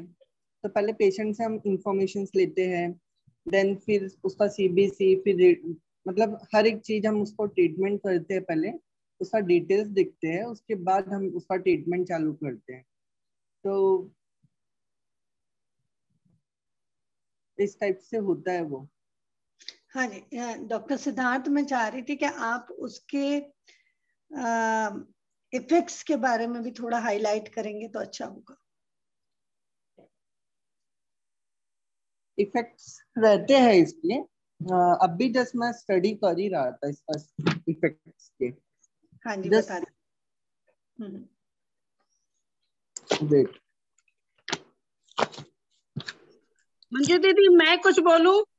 हाँ आप बोलिएगा। देखिए ये भी एक कैंसर सर्वाइवर है वर्षा जी, तो वो ब्रेस्ट कैंसर सर्वाइवर है, तो वो अपना एक्सपीरियंस कहना चाह रही है। मैं आपको बताती हूँ लिम्फेडिमा क्या होता है। जब हमारा ब्रेस्ट कैंसर या कोई भी ऑपरेशन होता है, तो यदि पार्शियल उसका पार्ट यदि निकाल दिया जाता है, तो हमारी कुछ नसेज होती हैं जो कि व्हाइट फ्लूइड जो होता है वो की उसको कैरी करती हैं। और जैसे ब्रेस्ट कैंसर में यदि आपको छोटा सा भी पार्ट निकाल दिया है, तो वहां की जो नसें होती हैं वो ब्लॉक हो जाती करती है पूरे उसमें, और वो जाम हो जाती है। और देन फिर जब रेडिएशन होता है, तो जैसे ये हमारा होल है, यदि आप मुझे स्पॉटलाइट करेंगे तो मैं बताती हूँ, ये से ये हमारा होल है, तो वो होल रेडिएशन से और सिकुड़ जाता है, तो हमारे जो फ्लूइड जाने की स्पीड है वो कम हो जाती है। इसलिए डॉक्टर्स हमेशा बोलते हैं कि ऑपरेशन के बाद से ही एक्सरसाइज शुरू कीजिए आप। जैसे मेरा हुआ था, मेरे को तो थर्ड डे से डॉक्टर ने बोला था आपको हाथ ऊपर करना है। मंजू दीदी मुझे फोकस करें, मैं बताती हूँ। आप फोकस है, आप स्पॉटलाइट पे। ठीक है। यदि मुझे हुआ था तो मुझे डॉक्टर ने बताया था कि आपको शुरू से ही, जैसे मेरे को ब्रेस्ट में यहाँ कैंसर था, तो मेरा एक छोटा सा पार्ट निकाल दिया था, तो मुझे बोला था आपको थर्ड डे से एक्सरसाइज करनी है, यूं करना है, गोल घुमाना है, आगे पीछे करना है, यूं लाना है, और कोशिश करें कि हाथ ऊपर रखें। तो मैं अपने ऑफिस में भी बैठ के हमेशा हाथ ऊपर करती रहती हूँ, नीचे करती रहती हूँ। बोले यदि आपने ये नहीं कि पीछे करना है, आपको यूं करके पकड़ना है, तो यदि आपने ये नहीं किया तो लिम्फेडिमा हो जाता है, हमारे यहाँ जो है ये भारीपन आ जाता है, और ये भारीपन ही पूरा हाथ में पूरे सब में आ जाता है, और छोटी सी झुंझुनी टाइप की होती है, हल्की सी जैसी चींटी काटती ना, ऐसी झुंझुनी होती है, इसको बोलते हैं लिम्फेडिमा। तो यदि हम, और उनका ये कहना है कि ये आपको जब तक आपकी सांस चल रही, ऐसा नहीं है कि ऑपरेशन के 4 दिन करना, महीने, जब तक आपकी सांसें चल रही हैं आपको करना है। यदि आपके ओवेरियन का हुआ है तो आपको पैरों की एक्सरसाइज, हाथ की एक्सरसाइज, जैसे मैं सोकर उठते से नमो और हिंताड़म ऐसा पढ़ना शुरू कर देती हूँ, पूरे हाथ गोल गोल घुमा के नमो हरंताड़म, नमो सिद्धाड़म, नमो, पूरी ऐसी जाप करती हूँ, गोल गोल घुमाती हूँ, हाथ घुमाती हूँ, पैर घुमाती हूँ। तो लिम्फेडिमा ये होता है, और रेडिएशन में हमारी नसेज और सिकुड़ जाती है। मुझे याद है अभी 4 दिन पहले एक मैं संजीवनी संस्था से जुड़ी हुई है कैंसर की, तो मैंने मधु दीदी को ही फोन किया था। बीच में कई बार मधु दीदी बहुत परेशान हो जाती थी, तो मैं उन्हें फोन करती थी कि मैं ऑफिस पहुंच के बात, और मैं 1 घंटे उनसे सिर्फ चुटकुले सुनाती थी, मतलब बीमारी की कोई बात नहीं। तो मुझसे कहती थी वर्षा सब भूल के ये क्यों, तो क्या मतलब कैसी बातें कर लेती हो तुम। मैंने कहा दी आप जो सोचोगे ना वो होता रहता, आप बिल्कुल मत सोचो। मैंने कहा मैं तो सोचती ही नहीं, अरे सर्दी खांसी थी, कफ है वो शरीर से निकल गया, मैं कहती आप भी मत सोचो, तो बोलती थी मेरा, तो मैंने कहा हाँ आपको लिम्फेडिमा है, पर आप एक्सरसाइज कीजिए। और लिम्फेडिमा के अब तो इंडिया में बहुत अच्छा हो गया, आपको जैसे सॉक्स होते हैं ना वैसे वो भी आने लगे हैं हाथों में पैरों में पहनने के। अभी मैंने संजीवनी का अटेंड किया था तो उन्होंने मुझे बताया। तो मधु दीदी से मेरे अंदाज से 7-8 दिन पहले मेरी बात करने की, मेरा बाद वर्षा बिल्कुल भी मूड अच्छा नहीं, चलो मैं चुटकुले सुनाती हूँ आपको। मैंने कहा अपन है ना हस्बैंड वाइफ वाली बातें करते हैं। मैंने उनसे इतनी फालतू बातें की तो मुझसे ये बोल रही थी तुम कितना हंस लेती हो, कितना बोल लेती हो। मैंने कहा दी दुख याद करने से बढ़ेगा तो नहीं ना, तो अपन फालतू चीज। मैंने कहा देखो मैं भक्तांबर से जुड़ गई तो सारा भूल गई, ऑफिस आ जाती हूँ तो सारा भूल जाती। मैं तो कीमो के तीसरे चौथे दिन ही ऑफिस आ जाती थी। लोग बोलते नहीं 21 दिन तक रेस्ट करना चाहिए।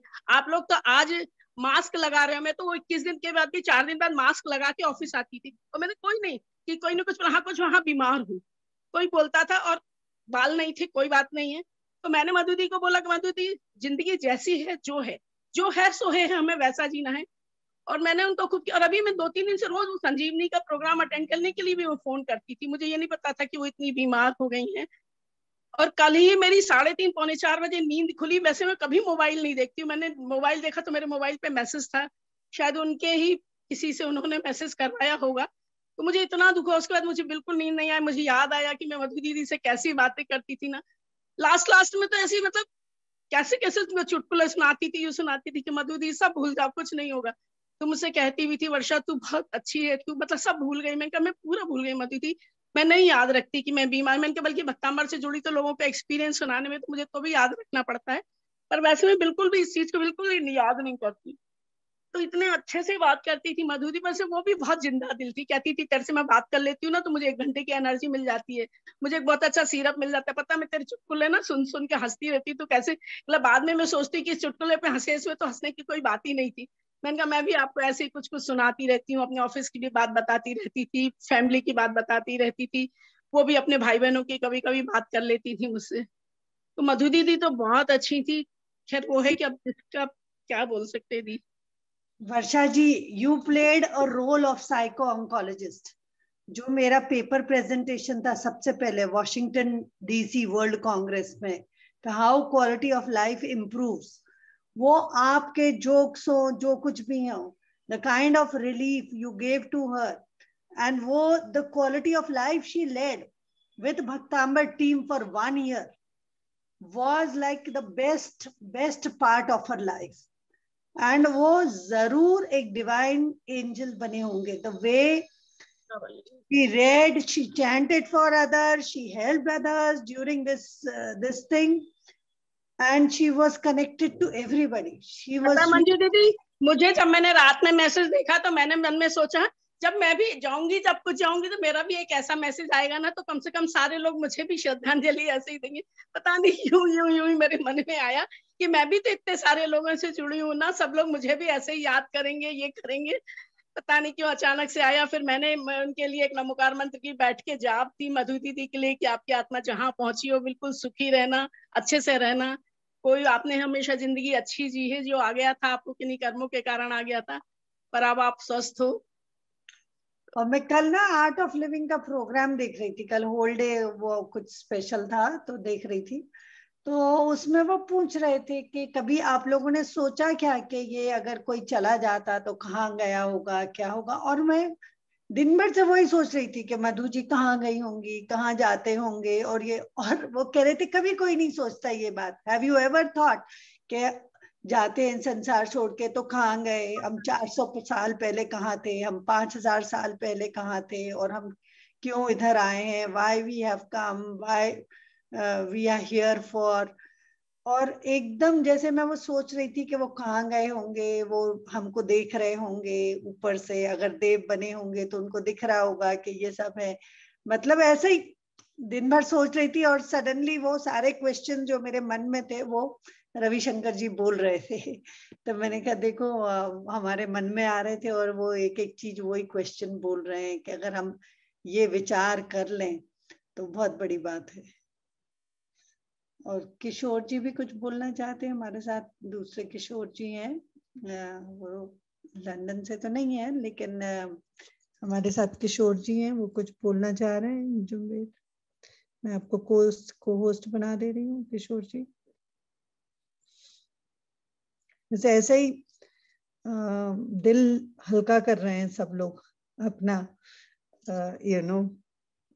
उनके बारे में बोल के। उनका जरूर इवनिंग में मीटिंग है, लेकिन फिर भी हम प्रभा जी को देख के, और उनको हमेशा रहता था कि मेरे भाई भजन संध्या करेंगे, वो गाएंगे, तो एकदम उनको देख के ना प्रभा मेहता जी को और इनको देख के एकदम मधु जी की याद आ गई बहुत ज्यादा। तो आज का जो ये है वो मधु जी के नाम पे ही है आज का सेशन। कितने वीडियोस बनाते थे और वो मुझे पूरे पोस्ट करते थे हमारे हर प्रोग्राम की, कब रिकॉर्डिंग कर लेते थे और फिर भेज देते थे, कब रिकॉर्डिंग करते थे और भेज देते थे। बहुत डिवाइन सोल थे, बहुत डिवाइन। इतनी तकलीफ ना बताते हुए जब एक्सट्रीम होती थी तभी बोलते थे कि आज मेरे को बहुत दर्द हो रहा है, आज सुना दो, वरना हंसते खांसते। कितने बार एनिवर्सरी पे लोग हाथ भी पकड़ रहे तो भी वो तैयार होके कितना सुंदर डांस करते थे। कितने प्योरेस्ट ऑफ प्योर सोल थे। और दोनों बच्चियों को उनके बहुत अच्छा। कोई और कुछ बोलना चाहेगा तो हैंड रेज कर दे। और हमारे बीच में नीलिमा जी भी आए थे, वो भी चले गए। संदेश आए थे, संदेश जी भी आए थे। संदेश वापस लॉग इन कर रहा है मंजू जी। नवेली जी का, नवेली जी, नवेली को भी गौरव की वाइफ थी। सुनीता जी आप कुछ कहना चाहेंगी गीतों के बारे में, और मधु जी जो भी आप सबके साथ शेयर करना चाहते हैं, यहाँ के जो ट्रिप आप आए थे यहाँ पे नागपुर। हाँ मंजू दीदी, सभी को सादर जय जिनेन्द्र। आई थिंक जब अब हम लोग नागपुर आए थे तो मेरा तो जीवन का मतलब जिसे बोलते हैं, मुझे मंजू दीदी से मिलने की एक ख्वाहिश थी, और वो भगवान ने, परमात्मा ने मुझे उनको छूने की, उनको हक करने की, सब मतलब पूरा, मतलब ऐसा लग रहा था मुझे अपने आप को चोटी काट रही थी कि ये सच है ना। बट रियली मंजू दीदी जैसा इंसान इस पृथ्वी पे मतलब मैंने तो नहीं देखा है। इतनी सेल्फलेस सोल। हर औरत में कोई ना कोई चीज की चाहना होती है, बट मंजू दीदी एक ऐसी ब्लेस्ड है कि मैं सोचती हूँ कि उनको कोई मटेरियल चीजों से लगाव ही नहीं है। पूरी मतलब वो भक्तांबर में इतनी रमी भी है, उनके रोम रोम में ऐसे पुलकित हुआ पड़ा है। और जो मुंह से एक बार वो स्तोत्र बोलती हैं तो मतलब कार्य अपने आप ही हो जाते हैं, क्योंकि वो मेरे ख्याल से सरेंडरेंस बहुत इम्पोर्टेंट है। तो मुझे लगता है कि अगर कोई भी मंत्र या भक्तांबर, अगर अपन जब तक सेल्फलेस और नहीं होएंगे तो मतलब जितने फास्ट रिजल्ट्स चाहिए अपने को, सरेंडरेंस की बहुत जरूरत है। यही मैंने पाया और यही मैंने देखा। इतने टीम मेंबर्स हैं, बट मंजू दीदी के लिए तो मैं सल्यूट करती हूँ, सल्यूट। मेरे पास शब्द ही नहीं, कम पड़ गए हैं बोलने के लिए कि मतलब ऐसी ही हमको शक्ति मिले और हम उनका ये वाला गुण हम लें, ताकि हम अपनी हीलिंग, अपने भाव इतने अच्छे से प्रकट कर सके। उनके एक क्षमा का उनका एक बहुत अच्छा गुण और मैं बताऊंगी, उनमें क्षमा की बहुत बड़ी ताकत है। वो इतनी जल्दी लेट गो, मतलब वो अंदर अपने दिल तक ही कोई चीज नहीं लेके जाती है, बाहर से ही उसको छोड़ देती हैं। तो मुझे तो मतलब आई थिंक कि मैंने पिछले जन्म में कोई पुण्य करे हैं और पापा साहब का आशीर्वाद है कि मुझे इतना उनके करीब कर दिया है। और मैं चाहूंगी कि मैं जीवन में उनके तिलशित मात्र भी कहीं काम आ जाऊं तो मेरा जीवन सफल हो जाएगा, और थोड़ी सी मतलब जीवन में तर जाएंगे अच्छे कार्य करने में।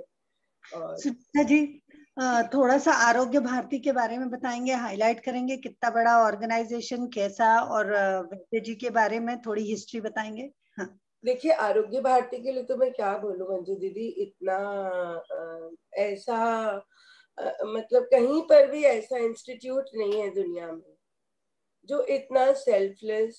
गुरुवर ने हम सब उनके स्टूडेंट्स को इतना भर भर के दिया है। हर एक स्टूडेंट नायाब स्टूडेंट है उनके यहाँ का, और हर में अपनी खूबी है इतने सुंदर से कार्य करने की। और मेरे ख्याल से हम जिनमें से आचार्य जी, सौम्या जी, मीरा आंटी, मैं, हमको सौभाग्य प्राप्त हुआ मंजू दीदी के पास जाने का, और हम अपने आप को बहुत पुण्यशाली मानते हैं कि हम जुड़े हैं। इसके पीछे कोई पर्पस है, इसीलिए जुड़े हैं। और आरोग्य भारती जैसी सेवा तो, निस्वार्थ सेवा तो गुरुवर ने जो हम सबको दी है, वो मेरे ख्याल से अमूल्य है, अमूल्य है, कहीं कहीं पर भी नहीं है। तो मैं बहुत ही अपने आप को, मैं 40 साल से जुड़ी हूँ।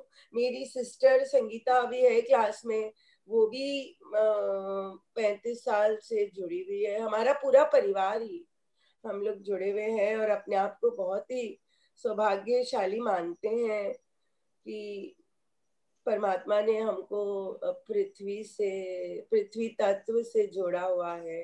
तो ये गुरुवर का ही आशीर्वाद है जो हम लोग अच्छा कुछ कर पा रहे हैं। और मंजू दीदी, आपको तो मैं धन्यवाद देती हूँ। मतलब आपने हमको इस योग्य समझा, और इतना मतलब प्यार स्नेह जो दिया आपने नागपुर में, तो हम तो कभी मतलब भूल ही नहीं सकते हैं। मतलब सभी लोगों ने, पूरी आपकी नागपुर टीम ने बहुत ही अच्छा अनुभव रहा। और आई थिंक हम लोग जब मतलब लाइव मिले तो ऐसे लग रहा था कि फोटोज देख के इतना खुश हो रहे थे कि वाह। तो थैंक यू मंजू दीदी, प्रणाम आपको, शत शत नमन आपको। और आप ऐसे ही सबको हमको मोटिवेट करते रहे, आशीर्वाद देते रहे, हम अच्छे कार्य करते बस पूरा भक्तावर की टीम को आशीर्वाद दे। हाँ, देखिए ना, ये कितना करती हैं, मतलब गजब दक्षा बहन आप तो, मतलब नहीं बहुत सेल्फलेस पूरा सब लोग इतनी वयावृत्ति, इतनी वयावृत्ति आप करते ना, हैं। सच बोलूं ना तो ऐसा लगता है कि एक फैमिली मेंबर है सब, ऐसा लगता है। मैं आपको तेल भेजूंगी, आप सब साधु साध्वी को भेजिएगा, आचार्य धनेंद्र ने बनाया है, तो वो मैं आपको, दक्षा जी आपका एड्रेस ना हम ले लेंगे, तो आप साधु संतों को बुलाइएगा, और बहुत ही लाभकारी तेल है। और हाँ, तो मैं आपको, आप ऐसे बहुत जुड़े हुए हैं साधु संतों से, तो मैं चाहूंगी कि वहां पर भी सब साधु संतों को लाभ हो। और हाँ तो मैं नहीं, पर मधु दीदी को मंजू दीदी से इतना लगाव था ना। रात को एक बार तो उनकी 1 बजे उनकी तबीयत बिगड़ी थी, तो भी वो क्या बोलते थे पता है, कि बस मैं वही चाहती हूँ कि वो मेरे को मेरी टेंशन नहीं है, बस ये मंजू दीदी का भक्तामर का मंदिर हो जाए, ये हो जाए, बस उनको वही चाहत थी, दूसरा कोई उनको ऐसा नहीं था कि ये मेरा हो जाए, ये मेरा हो जाए। इसलिए उनका जो, मैं वही सोच रही हूँ कि उनका जो जीव है ना, वो बहुत अच्छी गति में गया होगा, और वो सबको इतना हेल्प करेगा ना भक्तामर में जितना जुड़े। बस दक्षा में मेरे को लोग सुना दो। और मंजू दीदी जब उनको कभी भी फोन किया और उनको सुनाया ना, तो मेरे को तुरंत बोलते थे कि आज तो मेरा जीवन सफल हो गया, आज मंजू दीदी ने फोन कर दिया और मेरे को हीलिंग दे दिया। मेरे को याद है उनका, मैंने रिकॉर्ड भी किया हुआ है उनका, जो बोलते थे ना, और जो भेजने वाली थी मंजू दीदी, बोलते थे दक्षा बहन मेरे को ये भेजना है, उनको कैसा लगेगा, ये भेजना है। मुझे पता नहीं उनको मेरे से क्या लगा होगा, लेकिन सच में बहुत ही उनको मंजू दीदी पर दिल था, ये भक्तामर पर पूरा दिल था। उनके भाई की भी बात करते थे, प्रकाश भाई या भाभी, उनकी वो संगीता दी, पूरा मेरे को घर जैसे मानते थे, पता नहीं मेरे को। पर कल मेरे को इतना ऐसा लगा वहां पर उनका जीव तो अच्छी गति में ही गया होगा। मेरे को लगा कि एक महाराज साहब को मैं पूछ लूं कि मैं कि ये है तो कि कहाँ पे जीव उनका गया होगा। मेरे को भी कल ऐसा ही हुआ, मंजू दीदी जैसे बोल रहे हैं ना, तो पर मैं कल पूछ नहीं पाई। बीच में गौरव भी है, मैं चाहूंगी गौरव भी कुछ बोलना चाहेंगे तो। संदेश भी आ गए हैं मंजू दीदी, और गौरव भी हैं दोनों। हाँ गौरव, आप अपने आप को अनम्यूट कर लें तो अच्छा रहेगा। दीदी जय जिनेंद्र, सभी को जय जिनेंद्र। मैं तो अभी जस्ट ज्वाइन किया हूँ। अभी जो मैं देख रहा था कि मधु आंटी के बारे में डिस्कशन हो रहा था। मधु आंटी से मेरे भी बहुत अच्छे टर्म्स थे, पर्सनल लेवल पे बहुत अच्छे टर्म्स थे। कुछ ऐसी मेमोरीज मैंने उनके साथ शेयर की हैं, मेरी वाइफ ने की हैं, क्योंकि हम लोग हमेशा चेरिश करेंगे। मैं तो सबसे यही कहूँगा कि हमको यही प्रार्थना करनी चाहिए कि वो जहाँ भी हैं अच्छी हो, और हमें रिग्रेट नहीं करना चाहिए कि वो नहीं रही। हमको ये भी देखना चाहिए कि अभी जहाँ हैं वो बहुत अच्छी स्थिति में होंगी। जो पेन और जो उनको तकलीफें थी वो बहुत ज्यादा बढ़ गई थी अभी रिसेंट डेज में, तो वो किसी सेशन में भी नहीं आ रही थी। इनफैक्ट वो कॉल भी करती थी तो कभी कभी मैं बात नहीं कर पाता था। तो आज मैं बड़ा रिग्रेट करता हूँ कि काश मैंने आंटी से बात कर ली होती, या निधि के पास कॉल आता तो निधि नहीं उठा पाती थी। तो मेरे को तो ये लगता है कि भगवान ने उनको रिलीफ किया है पेन से। जो इतना धर्म उन्होंने किया मंजू दीदी ने, तो अनडाउटेडली बहुत उनके अंदर चेंजेस लाए हैं जो मैं देखता था सेशन में। अभी निधि ने मेरे को एक वीडियो उनका शेयर किया है, मैं आप लोगों को ग्रुप पे शेयर करूंगा। आप देखिए कितना लाइवली हो गया, वो डांस कर रही थी, एंजॉय कर रही थी।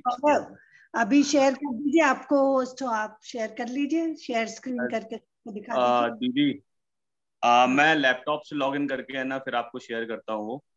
दीदी मेरे को अभी तो मैं मोबाइल से लॉग इन हुआ हूँ।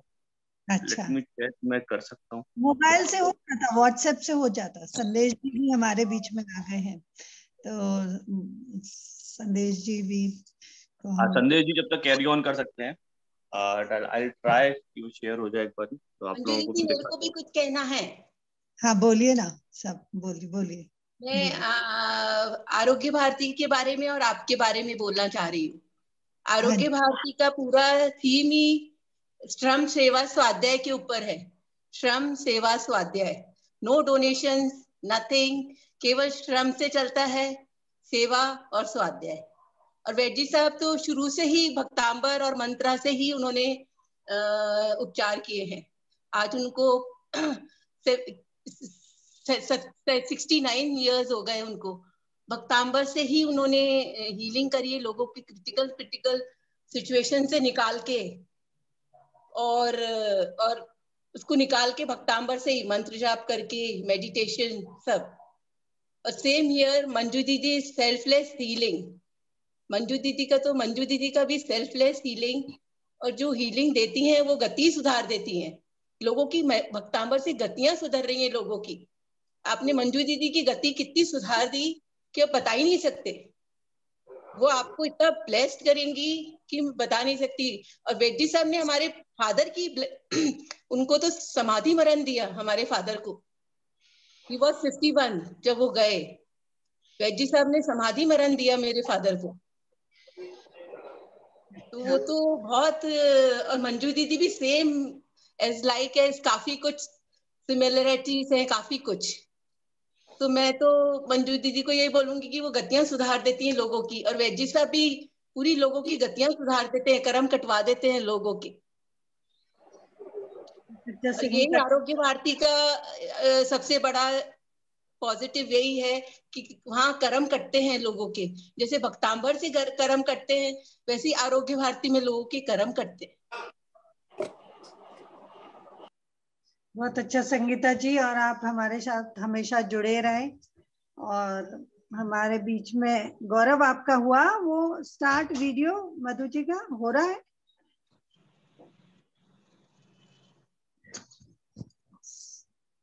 जब तक हम संदेश हो गया स्टार्ट। दीदी मैं बताऊं, मेरा लैपटॉप स्टार्ट हो रहा है, आप लोग कैरी ऑन करो, मैं ग्रुप पे शेयर कर दूंगा सबके। अच्छा, हाँ एक अच्छा शाम को आप प्रेजेंटेशन बना लो ना, शाम को दिखा देना, जब शाम को वो मीटिंग होगी ना तो अच्छा रहेगा। हाँ शाम को दिखाएंगे तो बहुत अच्छा रहेगा। हाँ संदेश जी, हम आपको को होस्ट बना दे रहे हैं, आप आ जाइएगा। जी